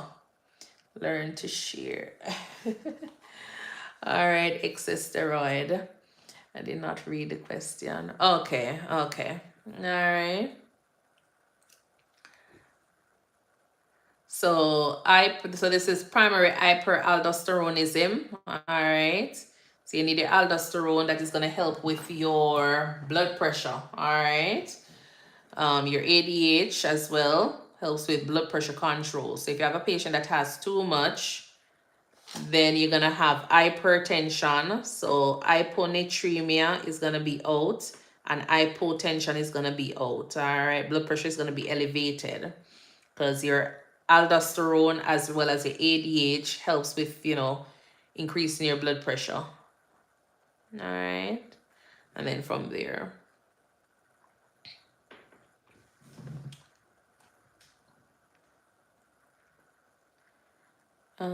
Can you do a sepsis one this week? Okay. Like, I'll do a few questions on sepsis. Like, entire live on sepsis.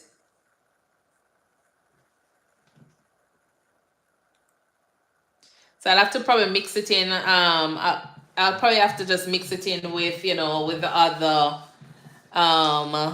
topics, because I got some requests like for EKG, ABGs, so we'll try to see if we can incorporate as much as I can in one live. But because I know that endocrine, cardiovascular, GI, neuro, those are the major parts of the exam for your NCLEX.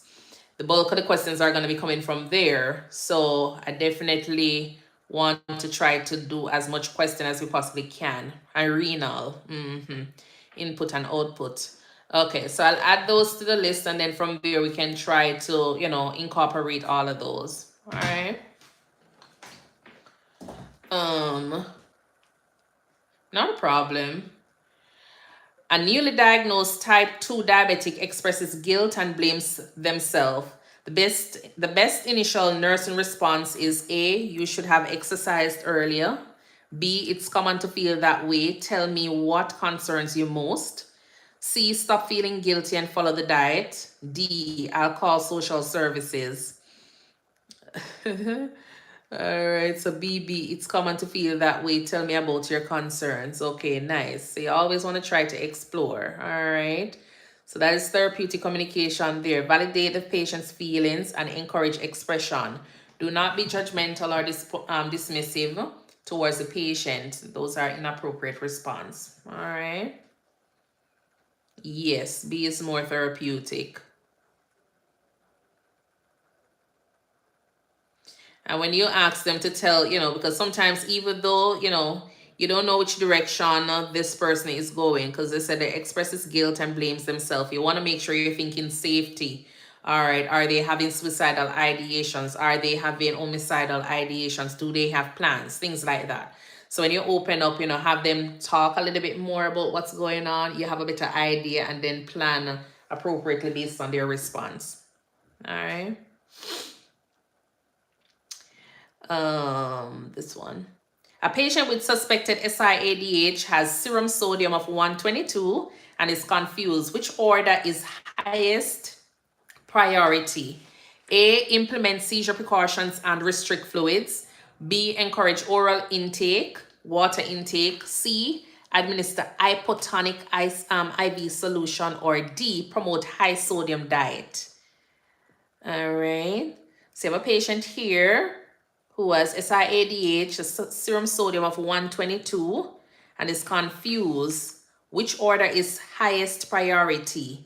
All right, so see a lot of persons says administer hypotonic IV solution. A, one person says implement. Sexy Diva says implement seizure precautions. Carpool, yes. Juplin, all right. Think safety, yes. Because this patient is at risk for what? So the sodium is 122. The patient is at risk for your seizures, yes. So you want to make sure you're protecting the patient. Fall prevention, yes. All right. So hyponatremia with confusion.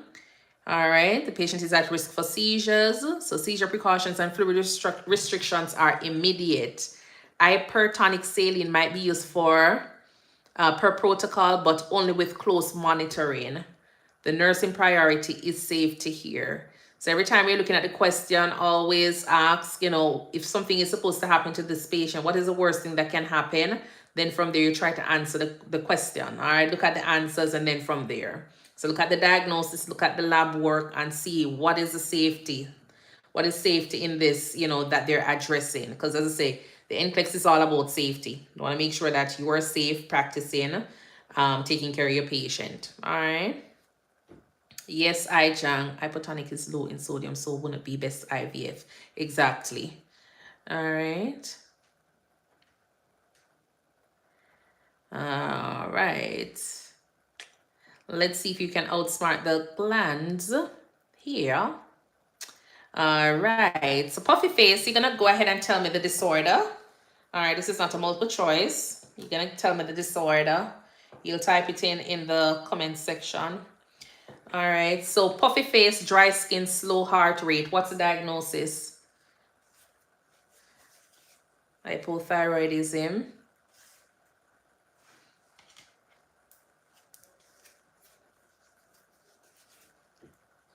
Hypo, okay, all right. So myxedema, severe hypothyroidism, all right, it's caused by low thyroid hormones. You have fluid retention, bradycardia, sluggish metabolism. Yes, Erin, welcome. All right, let's go to the other one. A patient with polydipsia, polyuria, polyphagia most likely has...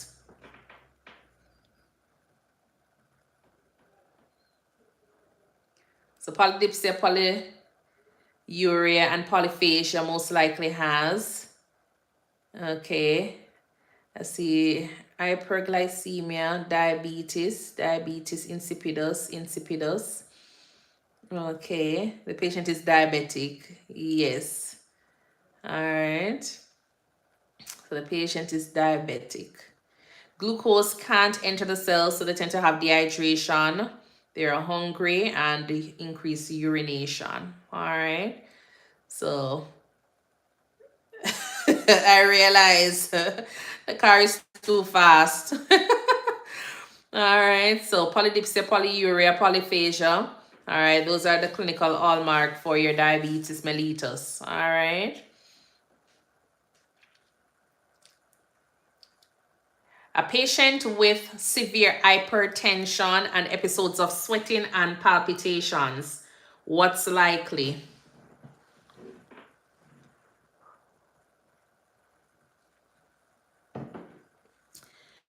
Hyperthyroidism, hypoglycemia, hyperthyroidism, AFib. Okay, so we're gonna go with hyperthyroidism. All right, everything is high. All right, we're gonna go with, well, pheochromocytoma. All right, so severe hypertension here. All right, everything is high. Okay, hyperthyroidism crisis, pheochromocytoma. All right, so you have the adrenal medulla tumor that is causing excess catecholamines, all right, resulting in your blood pressure being elevated. All right, the severe sweating, and the palpitations. Yes, we could have had that in the hyperthyroidism.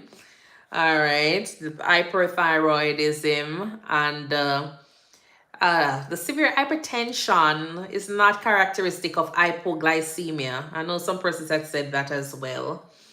All right, so this one is pheochromocytoma. The adrenal medulla tumor will release excess catecholamines, such as the epinephrine, norepinephrine, resulting in your severe hypertension, episodes of sweating, and palpitations. Okay. All right. Tetany, positive Chopstick sign as trousseau, the excessive sweating.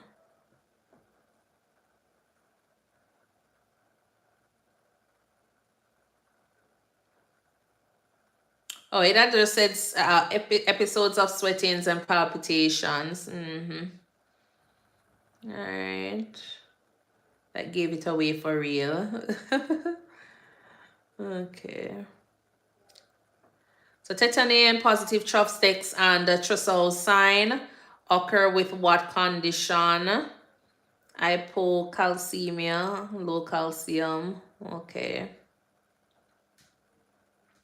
Hypoparathyroidism. All right. So low PTH and low calcium muscle spasm. So parathyroid hormone. All right. So you have low calcium and the muscle spasm taking place.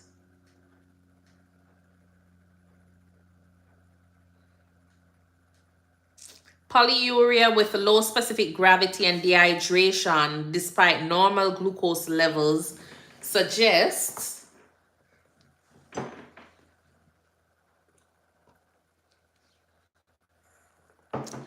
polyuria with low specific gravity and dehydration despite normal glucose levels suggests diabetes insipidus. Let's see, diabetes insipidus. Okay. All right. So I see person says DKA. If a DKA, is the glucose normal or the glucose is elevated?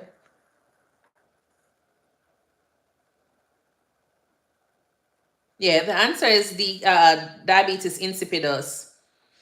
Yes, it's elevated for your DKA. All right. So make sure you're looking at the wording. It's in the next atmosphere. Yes. All right, so you have the lack of ADHD. The kidneys can't retain any more water, and so you tend to have the urine being diluted. All right, so polyuria and dehydration despite normal glucose levels usually suggest your diabetes insipidus. All right. What's the difference? Bro is asking, what's the difference between your diabetes insipidus and your DKA? Or is it not DKA? I think you're probably asking about your HHS.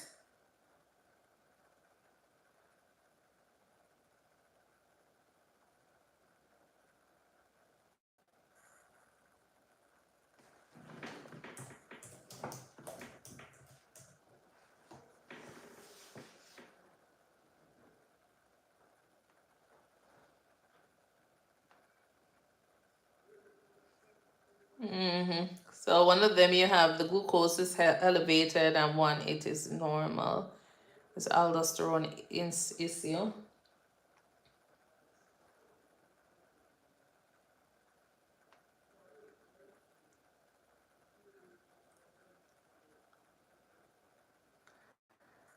So HHS is a complication of type 2 diabetes. DKA is a complication of type 1. All right. In DKA, you have the elevation. All right. Elevated.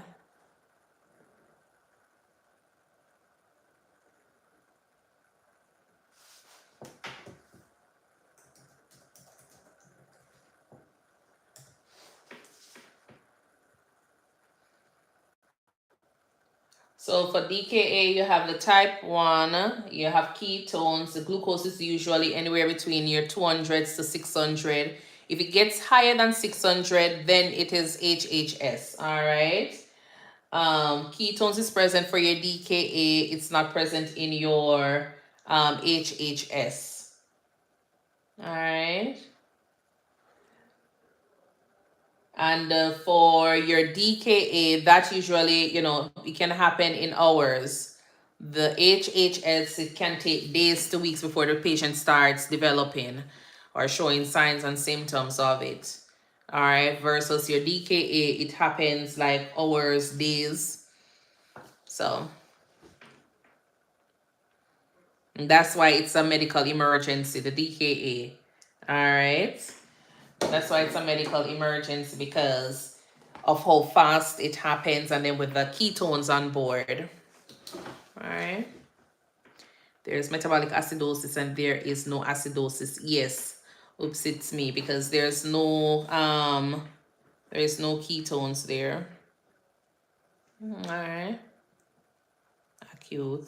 HHS is chronic. Yes. All right.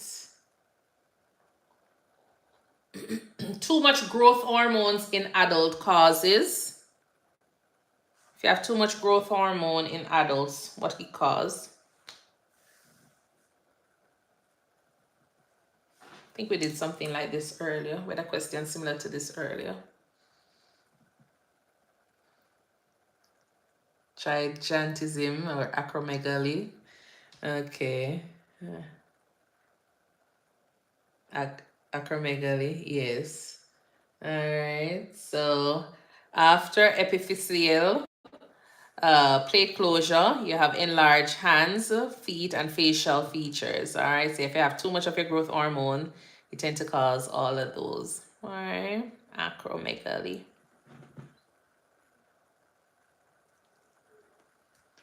Too little? Too little of ADH. I guess probably because we already saw the answer up top. Causes your diabetes insipidus. So too little of your ADH causes what? Diabetes insipidus. All right. So water loss leads to dehydration, hypernatremia, high urine output takes place. All right. Too much cortisol leads to. Too much cortisol leads to. So this section, yes, is a little pathophys mixed in it. So too much cortisol leads to thyroidism. Okay, Addison, Cushing. Okay. So too much cortisol leads to Cushing syndrome, all right? Increased glucose, fat redistribution, and weakened immunity is taking place, all right?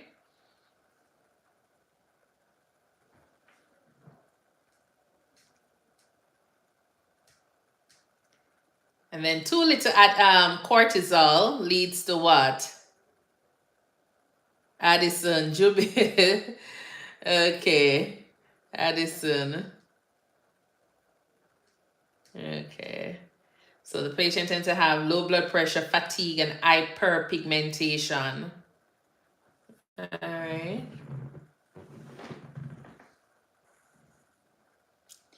Too much thyroid hormone leads to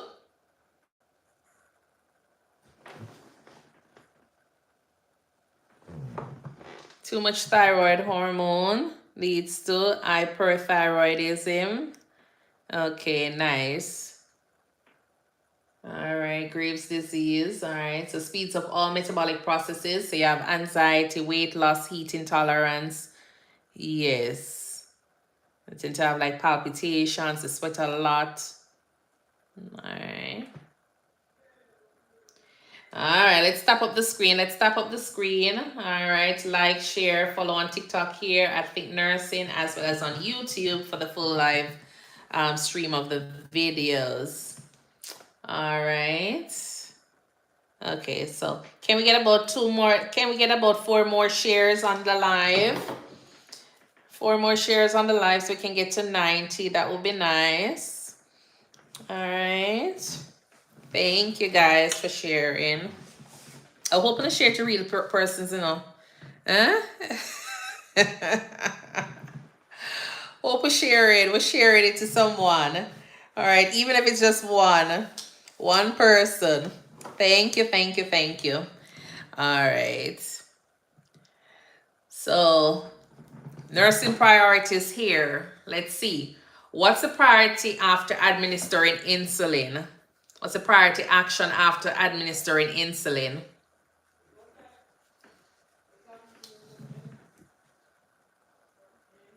You share it to your classmates. Nice, nice, nice. Nair, okay. Says food and check levels. Check glucose level, check blood glucose level. Ensure there is food. Okay. After, you should ensure there is food. Food should be there. All right, because you already administer it. Monitor your glucose. Observe for hypoglycemia. All right. So check for hypoglycemia. So always remember you're assessing. All right. Check it 2 hours after. Always assess. So check for hypoglycemia. Insulin lowers your glucose. So monitor for shakiness, sweating, and confusion. One thing I always do is make sure that I have the food present before I give the patient any insulin. So make sure you see the food before you administer the insulin. All right. You don't want to be a case where you give the insulin and then the patient don't have any food to eat. All right. So that's the priority there.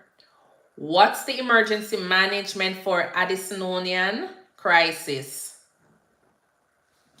What's the emergency management for patients with Addisonian crisis?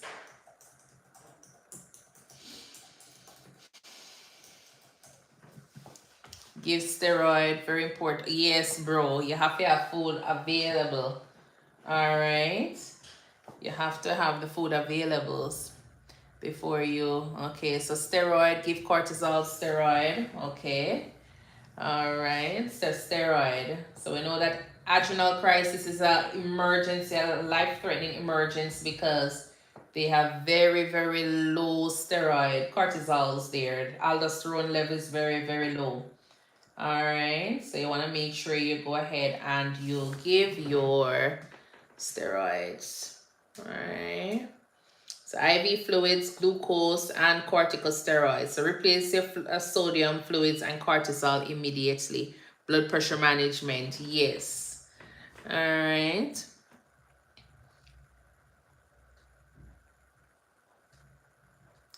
A patient with SIADH is on fluid restriction.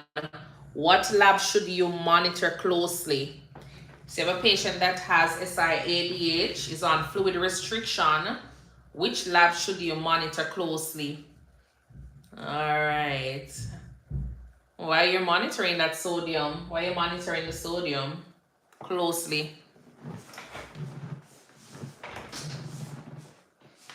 So we have 6 persons who says sodium, water retention, hyponatremia, seizure. Yes, you want to keep a close eye on your sodium, because if it's getting too low, you know, this patient is at risk for your seizure. All right, so you want to make sure that you're doing those checks. So keep a close eye on your sodium. All right, it dilutes your sodium, causing hyponatremia, and the patient is at risk for seizure.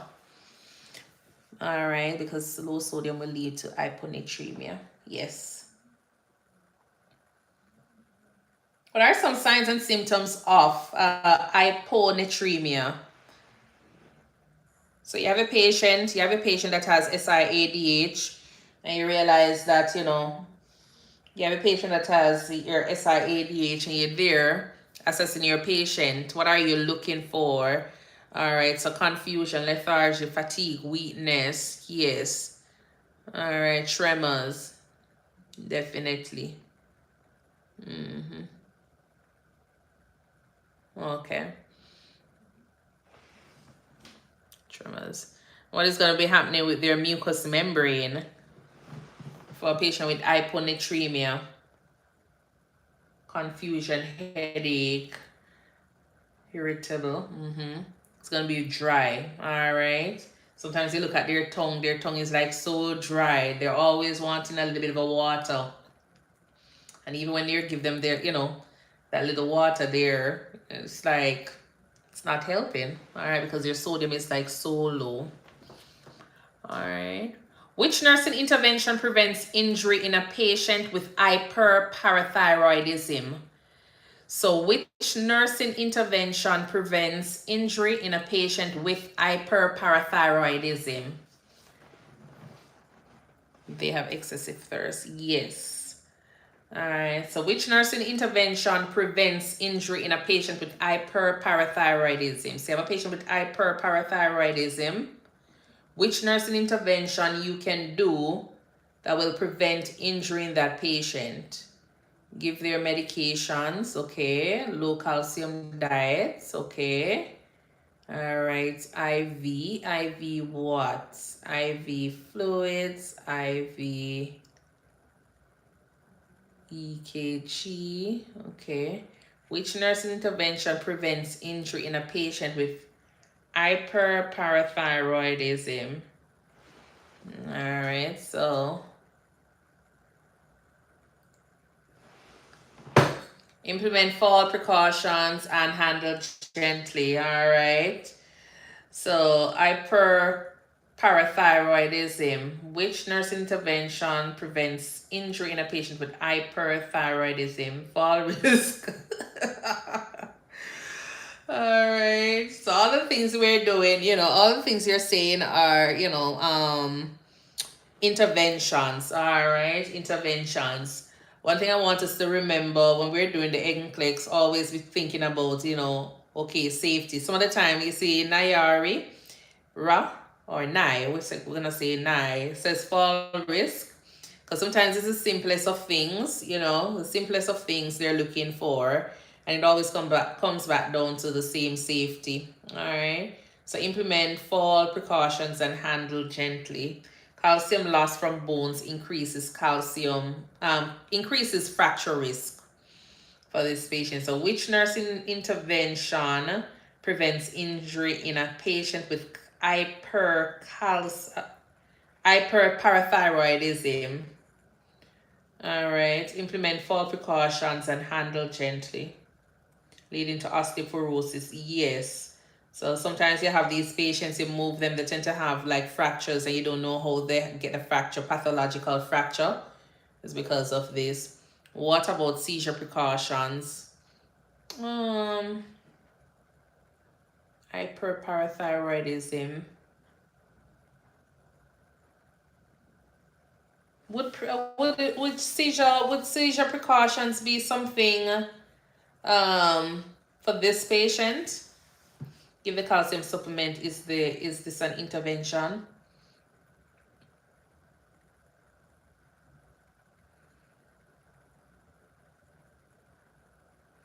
So with hyperparathyroidism, what is happening there?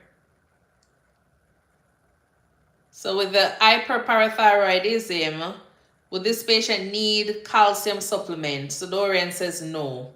All right, so look, just think of it. The patient is hyperparathyroidism. So the patient doesn't need any calcium, all right? So the patient doesn't need any calcium here because the patient has enough.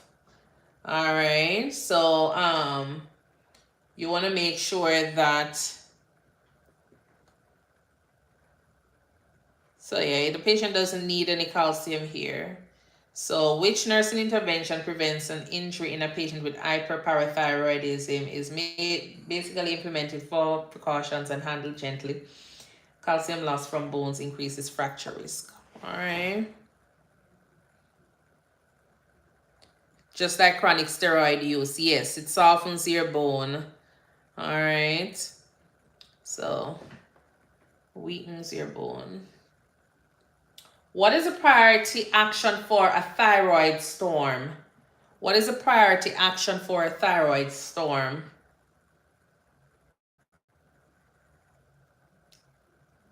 So I have a patient that is in thyroid storm. What is a priority action for this patient?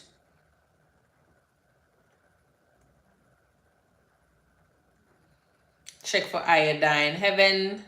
Heaven Jotkar, welcome. PTU, okay.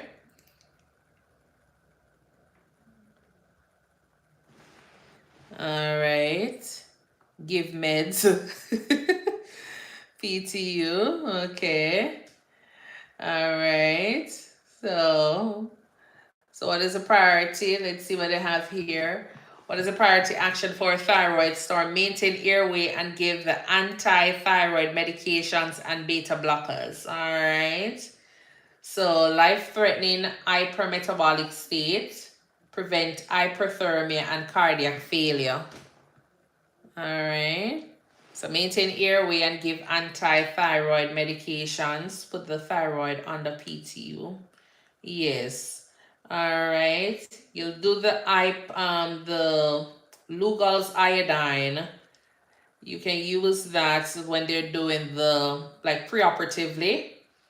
Preoperatively, they tend to use that a lot of times to prevent thyroid storm as well. Oxygen therapy. Okay. All right. Nice. All right. So what is the priority action for a thyroid storm? You want to maintain airway and give the medications, the antithyroid medications and the beta blocker. Why are you giving beta blocker for this patient? Why are you giving beta blocker for this patient? How about monitoring for level of consciousness? Yeah, you'll monitor. There. Okay, so low heart rate. Are they going to be having low heart rate though? Want to stabilize their heart rate. Is this patient in thyroid storm having a low heart rate or high? Okay. Yes. So the patient is gonna be tachycardic. So we do the beta blocker to help with lowering the rate. All right, and prevent them from going into cardiac arrest. All right.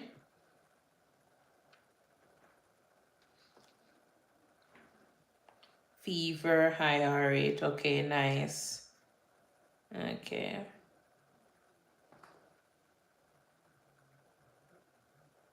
All right.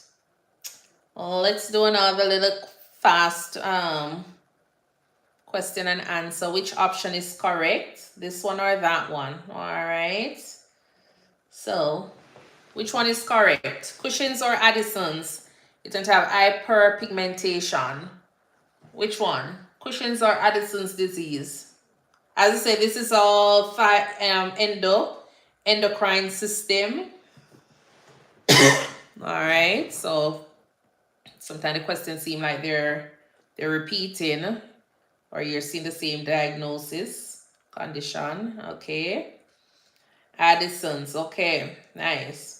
SIADH or DI, diabetes insipidus, diluted urine and dehydration. Which one is it? Okay. Sabina says Cushing, diabetes insipidus. All right. Nice.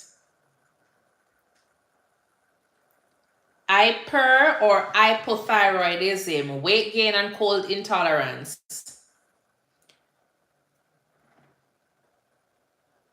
Weight gain and cold intolerance, hyper or hypothyroidism. Hypothyroidism, nice. Weight gain is hypo, yes. Weight loss is hyper. Excessive hair is hypo. Or coarse hair. Should have a lot of coarse hair. Type 1 or type 2 requires lifelong insulin. Would you take it to 2 again? All right, let me pull back. Okay. So type 1 or type 2 requires lifelong insulin. Type 1, definitely. All right. Type 1 diabetes. So someone wanted, okay.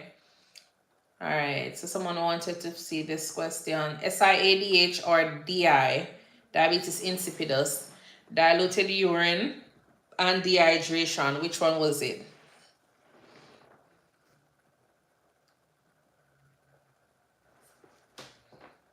All right. So we say that it is diabetes insipidus. All right. Hyper or hypothyroidism, no problem. Weight gain and cold intolerance. It's hypothyroidism. All right. Type 1 or type 2 requires lifelong insulin is type 1. All right. Graves' disease or Hashimoto's disease. You have autoimmune destruction of the thyroid gland. So Graves' disease or Hashimoto's disease. You have autoimmune destruction of the thyroid gland.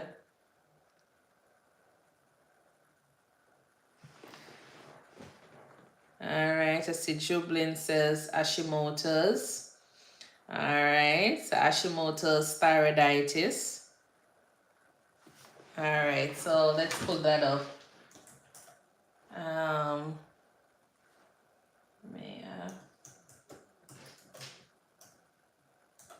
Versus Graves.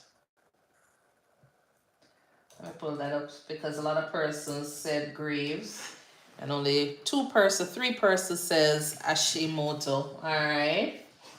So for Hashimoto, it's an autoimmune. You tend to have hypothyroidism. For Graves, autoimmune hyperthyroidism. All right.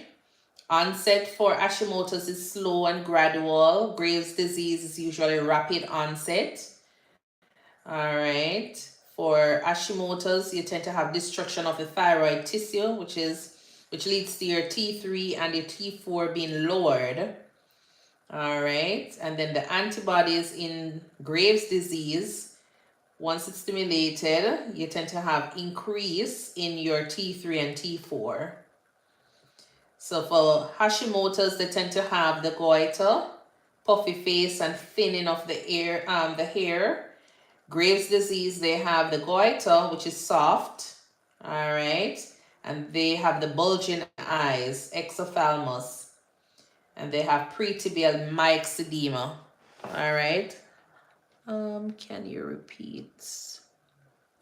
Okay, so let me go through again. So for Hashimoto's thyroiditis, you have hypothyroidism, autoimmune. It is slow onset, all right. You have destruction of the thyroid tissue, which leads to a decrease in your T3 and your T4. Your TSH is usually elevated, and the T3, T4, as I say, is low. The patient tends to have, because remember, this one is the hypothyroidism. They're going to have the fatigue, the cold intolerance, weight gain, constipation.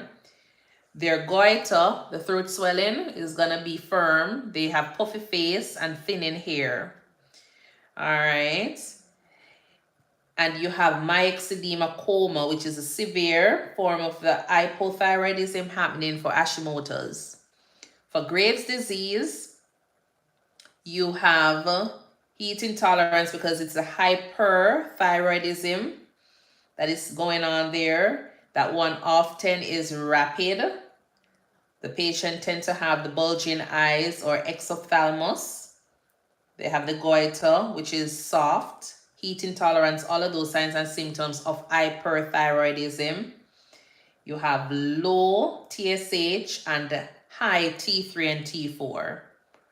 All right. So the physical signs most of the time is the goiter and then the lab values that are different, and the fact that one is rapid and one is slow onset. All right. So for your Hashimoto's thyroiditis or your hypothyroidism, they tend to treat it with levothyroxine. And your Graves' disease, hyperthyroidism, usually you treat with your methimazole, your PTU.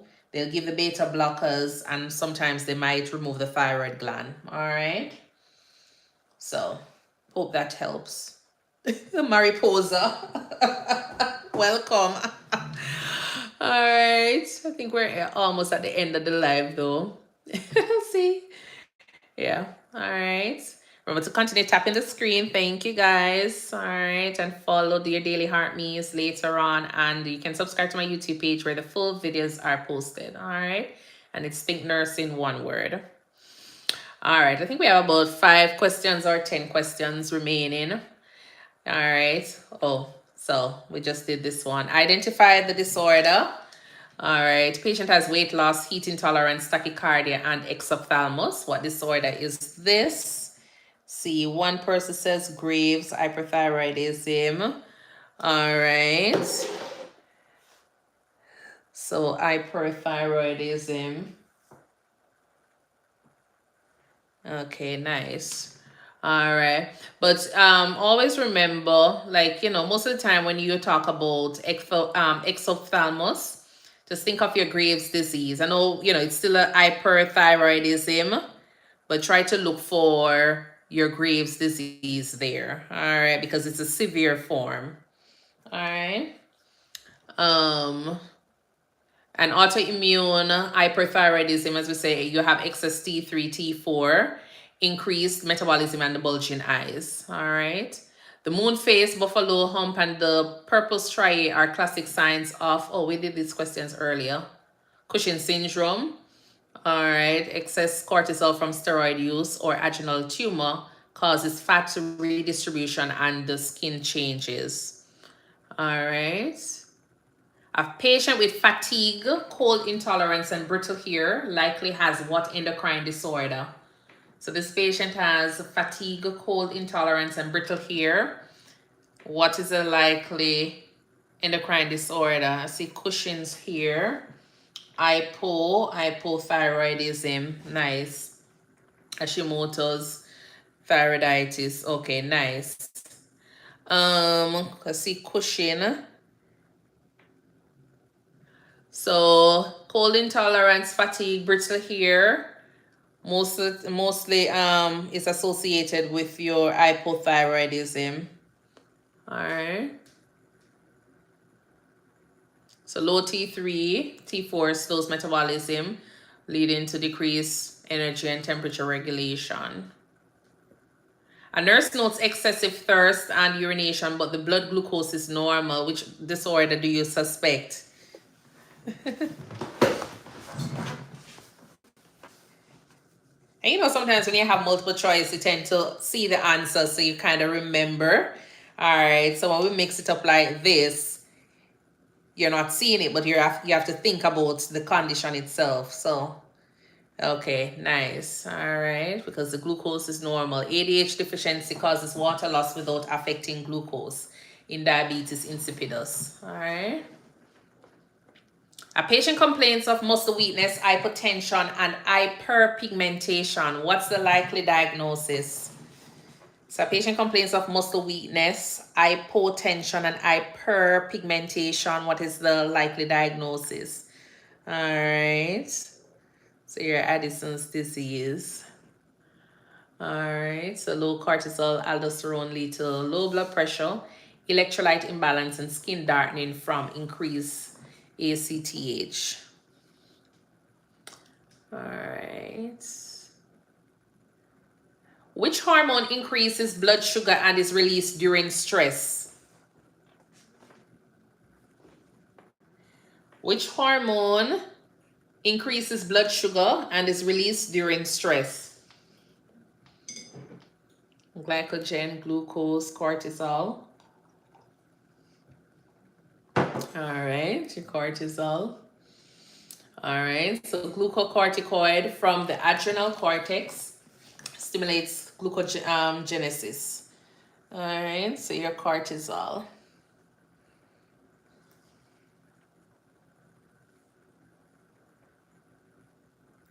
Which hormone regulates calcium by lowering blood calcium levels? Which hormone regulates calcium by lowering blood calcium levels? Parathyroid. Other. PTH, calcitonin. Okay, parathyroid. What is calcitonin?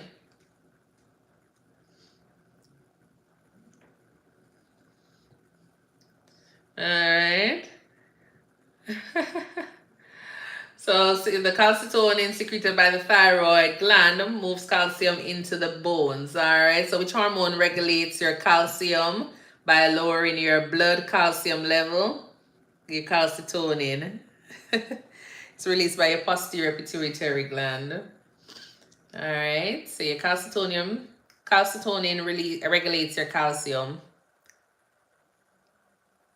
All right.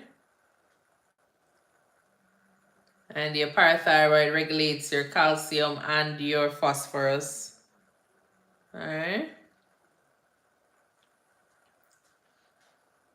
Which hormone is responsible for uterine contractions and milk letdown? Which hormone is responsible for uterine contractions and milk letdown? Oxytocin.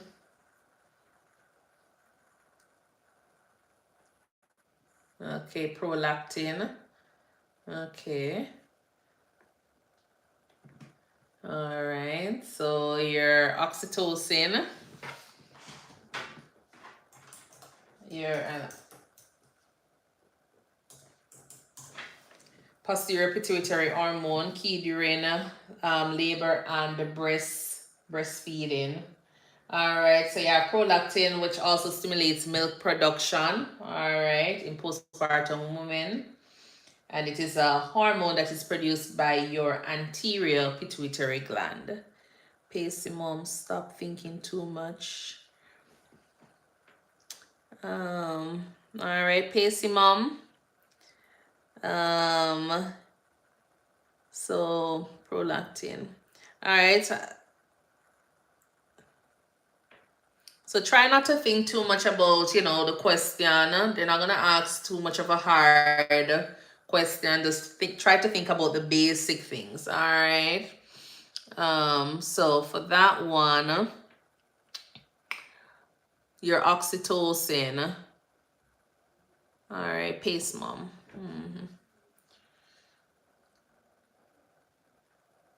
Which hormone helps regulate water balance by increasing kidney reabsorption? Which hormone helps regulate water balance by increasing kidney reabsorption?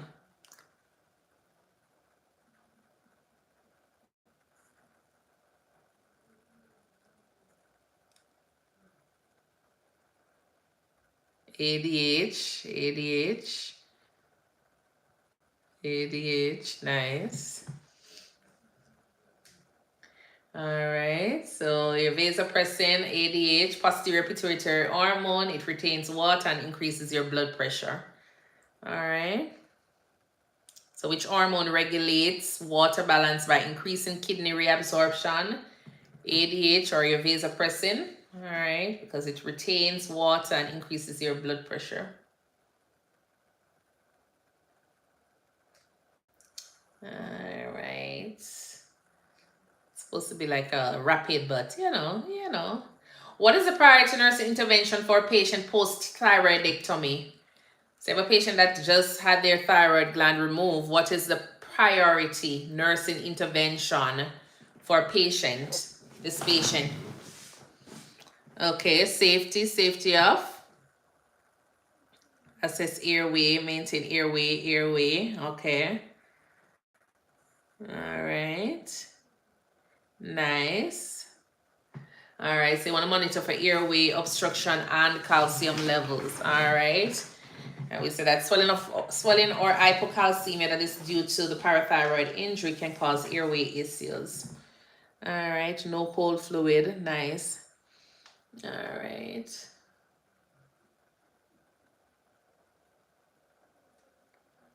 Which lab finding confirms DKA? Elevate the head of the bed. Okay, nice. All right. Which lab finding confirms DKA? Ketones and glucose above 250. Okay. Love MD, potassium is a no. All right. Which lab finding confirms DKA? Your ketones. All right. That is what is going to tell that this patient is in diabetes ketoacidosis. The ketones. All right. So you have high blood glucose, your ketones, and metabolic acidosis. All right. So type 1 diabetic patients develop DKA when insulin is insufficient. All right. And as we say, you remember to keep this patient NPO, IV fluids, large amount of IV fluids, insulin, checking your potassium, get the patient on a cardiac monitor, two large bore IV. All right. And you do your hourly glucose check on these patients. When you're doing your glucose check, you're checking potassium as well. Or you can do a BMP as well. Which hormone is deficient in type 1 diabetes mellitus? Which hormone is deficient in type 1 diabetes mellitus? Insulin.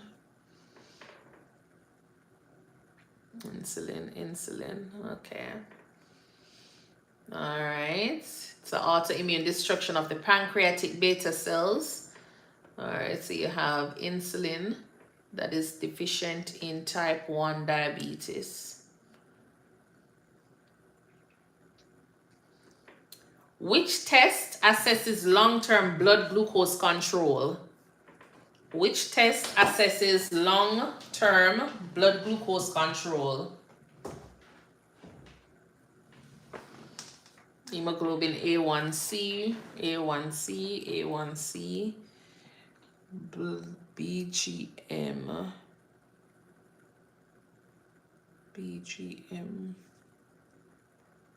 I guess blood glucose monitor. One specific test. Who is this again? Nye. All right. So your A1C. All right. That reflects your average blood glucose over 2 to 3 months. Do these patients need to be like fasting or anything when they're going to get this test done? That's the only thing that came to mind. Okay. Do these patients need to be fasting at all? No, they don't need to be fasting for their A1C. All right. They don't need to be fasting for their A1C because it's the average. So it's a test that is gonna look at their average blood glucose. So if they eat before getting the test done, it's okay. It's not gonna change the results. All right. If they're going in for a regular, a regular glucose test, all right, then definitely if they're gonna go and get their fasting glucose test, you have to have them NPO, all right, or nothing by mouth. What SIADH leads to what electrolyte imbalance? What electrolyte imbalance do you have with your SIADH? Your sodium, all right, your sodium. Nice. Sodium is low, okay. Almost there. So hyponatremia, water retention dilutes sodium concentration in the blood, all right. And gonna do a little emoji challenge. Yeah, this is the end of it. So I'll have you go ahead and just type in a little emoji and you tell me what the condition is, all right? And then we'll be done and done away with today's study session. All right. So share the emoji and an answer. All right. Yes, Pina. Carousel, good night. Enjoy. All right. So this is about 5 questions. Let's just try and see. Controls metabolism. Do an emoji and just tell me what's the answer. All right. So the hint is what controls metabolism. Give me an emoji and you can tell me the answer. Oh, pace mom. Nice. What are you thinking? That was quick.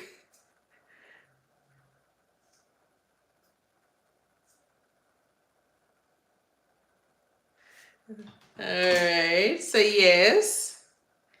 Emoji the thyroid gland. Okay. So now we have an idea, right? Thyroidism. Yes.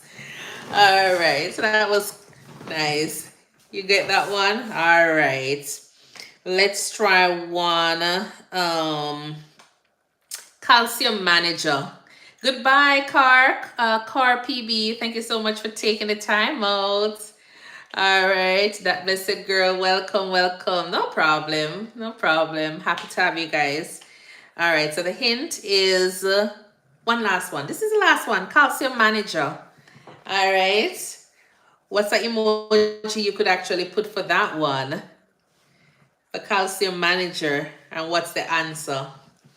Which hormone or which gland manages the calcium? The parathyroid. Nice, yeah. Parathyroid, yeah. Okay, alrighty. Well, yeah, so fight or flight hormone. And we had, it was about 5 of them. I had fight or flight hormone would have been, just in case anybody's want to answer. So which hormone? So the hint, fight or flight hormone would be your adrenal. Nice. And there's control all other glands. Not a problem, Laxmi, welcome. Thank you so much. Remember to go ahead and follow before you go. Yeah, the emoji thing. Yeah, I saw it and I was like, I'm gonna try this thing and see if anybody would get it. Yeah, but you guys are like, you're ready for the exam, which is good. Yeah, even though it's like 10 o'clock, 9 o'clock. Yeah, man, you guys you're on fire. All right. Yes, the pituitary is the master gland, definitely. All right. So this is the end of tonight's questions. All right. This is the end of tonight's question. Really appreciate you guys taking the time out to join. It was fun.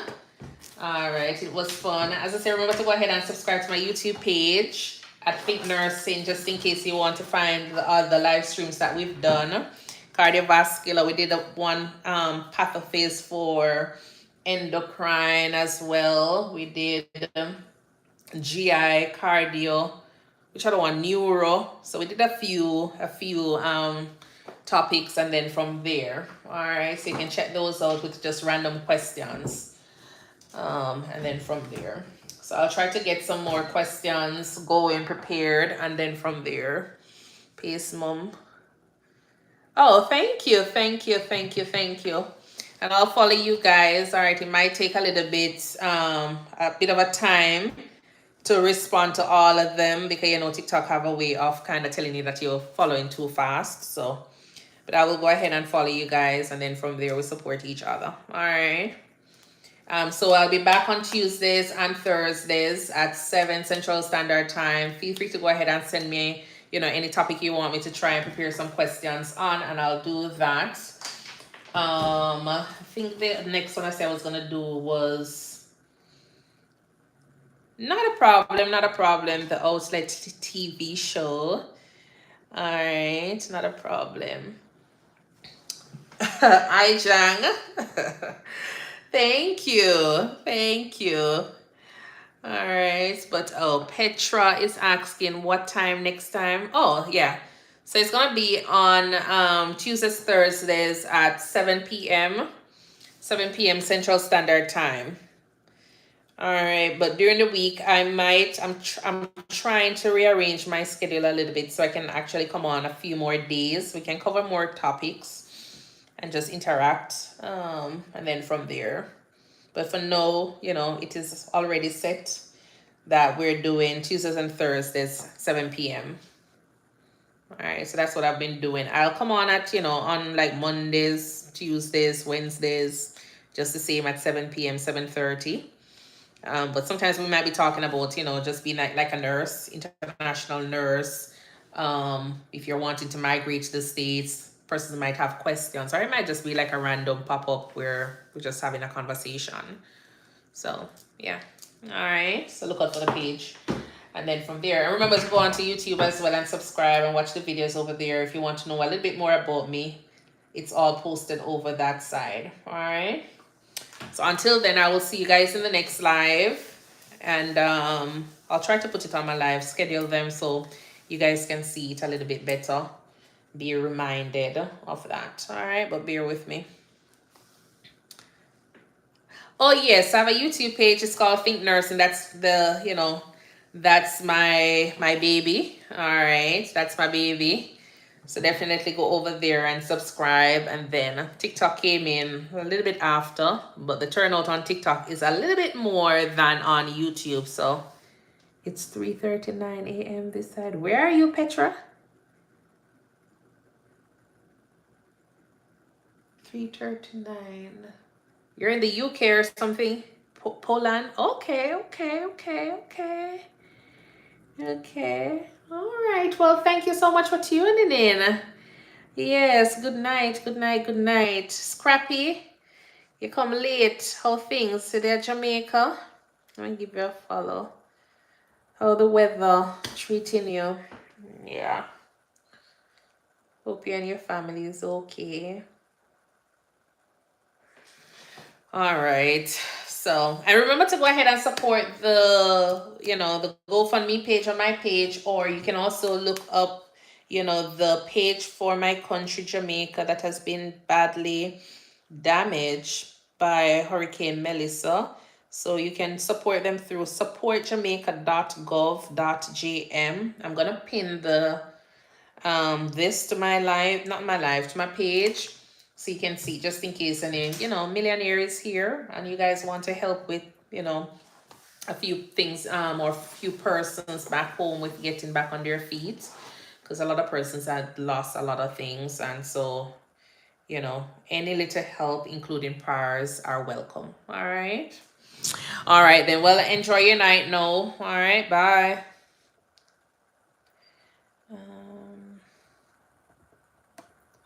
How do I come off this thing again? How do I? Oh, okay. All right, on YT here. Enjoy your night. Thank you so much for tuning in. All right, I don't know who is here. I know that I saw Panther walk earlier. Probably him drop asleep. But I really appreciate you taking the time out to be on the live. All right, let me turn the camera. Make sure my face look all right, just in case. Yeah, you know. This is me. Yeah, I'm gonna need for sleep. I'm tired. I haven't slept since I got 1 hour of sleep last night, and that was it. All right, this morning got 1 hour of sleep this morning because I was up trying to do some notes and end up start watching TV. Yeah, so I was watching a series, and because of that, I never finished the notes. And I went to my bed around 5 o'clock, 5:10. Yeah, I found myself still sitting up here sleeping. So I'm like, okay, then that's it. Then I got back up at 6:20 or 6:15, thereabouts, and then dropped my son at school. Then got back home, said I was going to go and sleep, but then started doing over my hair and trying to do my notes. And here I am at 10 o'clock now. Yeah, so I am, my husband bought me this earlier bread, and this is the first time I'm having turkey bacon. Yeah, because I'm not really a fan of, I don't eat bacon, but this is turkey. But it's something salty, see? No, sir. And it's stiff. Can't eat. No, I don't understand what is this thing. See there? It's so firm. But anyways, I'm going to put it down because I really feel for it again. Because as I said, it's very salty, and I wasn't expecting it to be salty. Because I figure more or less, you know, with the bacon, it's going to be salty. But if this is turkey bacon, like, I wasn't expecting them for to salt it so much. So I'm not going to have it. The tea cool. So I'm not going to have it. I'm going to eat tomorrow because I'm watching my waistline, which is very hard to work on. Yeah. So anyways, enjoy your evening. All right. Miss Patsy, you there? Come on, just have a feeling say they on the live, you know. I just have a feeling say they on the live. I just have a feeling say they on the live. All right, but if not, and you know, I don't know who the two persons are. Thank you so much for continuously supporting. All right, I hope you already subscribed to the page. So definitely go ahead and subscribe if you haven't done so as yet. And just check out the content. All right, watch the videos, and yeah, you get to know me a little bit more, and tune in on Tuesdays and Thursdays for our study session. As you can see, it's very, very informative. I do enjoy it, and I'm just hoping for it to be bigger and better. Oh, go ahead and support my GoFundMe page as well. Oh, I'm gonna put the link in the comment box. I'm gonna put a link in the box down below, and you can go ahead and support. And if you don't want to support my page, you can always support any international, you know, relief agencies out there. But I would prefer for you to support the one that is associated with Jamaica. You understand? Yeah, man, because at least for sure, so the money I go right in Jamaica. All right. So this one. Oh, hold on there. This one. All right, so I'm gonna post it, and then you can click on it. So this is the one that the government of Jamaica has created. So if you want to go about with donating, feel free to go ahead and donate through this platform. If you don't want to donate through this one, you can still do the Red Cross Salvation Army, because the money going to be dispersed, you know, to different places. And you can also do my GoFundMe. You will see the persons that is being given the funds, you know, whoever we donate the funds to or hand the money off to or assist, I'll be showcasing them on the platform. So at least you know where the money is going. All right, things like that. Yeah, but anyways, I will see you in the next live. Enjoy your evening, and then from there, yeah, bye. Oh, good night. And if you're in Jamaica and you're watching this, I wish I was in Jamaica, honestly. I feel as though, you know, when the storm that passed through, the hurricane that passed through, I should have been there. But no, I wasn't there. I couldn't sleep any at all. The anxiety was just knocking me over. But may I tell you, I was there. I wasn't there physically, but spiritually, mentally, I was there with my family and with the Jamaican people. All right. So I wish I was able to do more right now, but the only thing I can do is do the GoFundMe, pray a little bit more, and just ask persons to go ahead and support us in different ways, you know, however they see it fit. But yeah, I wish I was able to be there and help out with, I don't know, cleaning up, doing something, but it is what it is right now. Yeah, by the time I get to Jamaica, probably, they're still cleaning up because there's a lot of rubble down there. Like, it is so bad. It's gonna take months. It's gonna take months before they actually fix up and clean up and, get some people comfortable. So that's just it. Yeah. All right, then enjoy your night. All right, bye. How does this thing go again?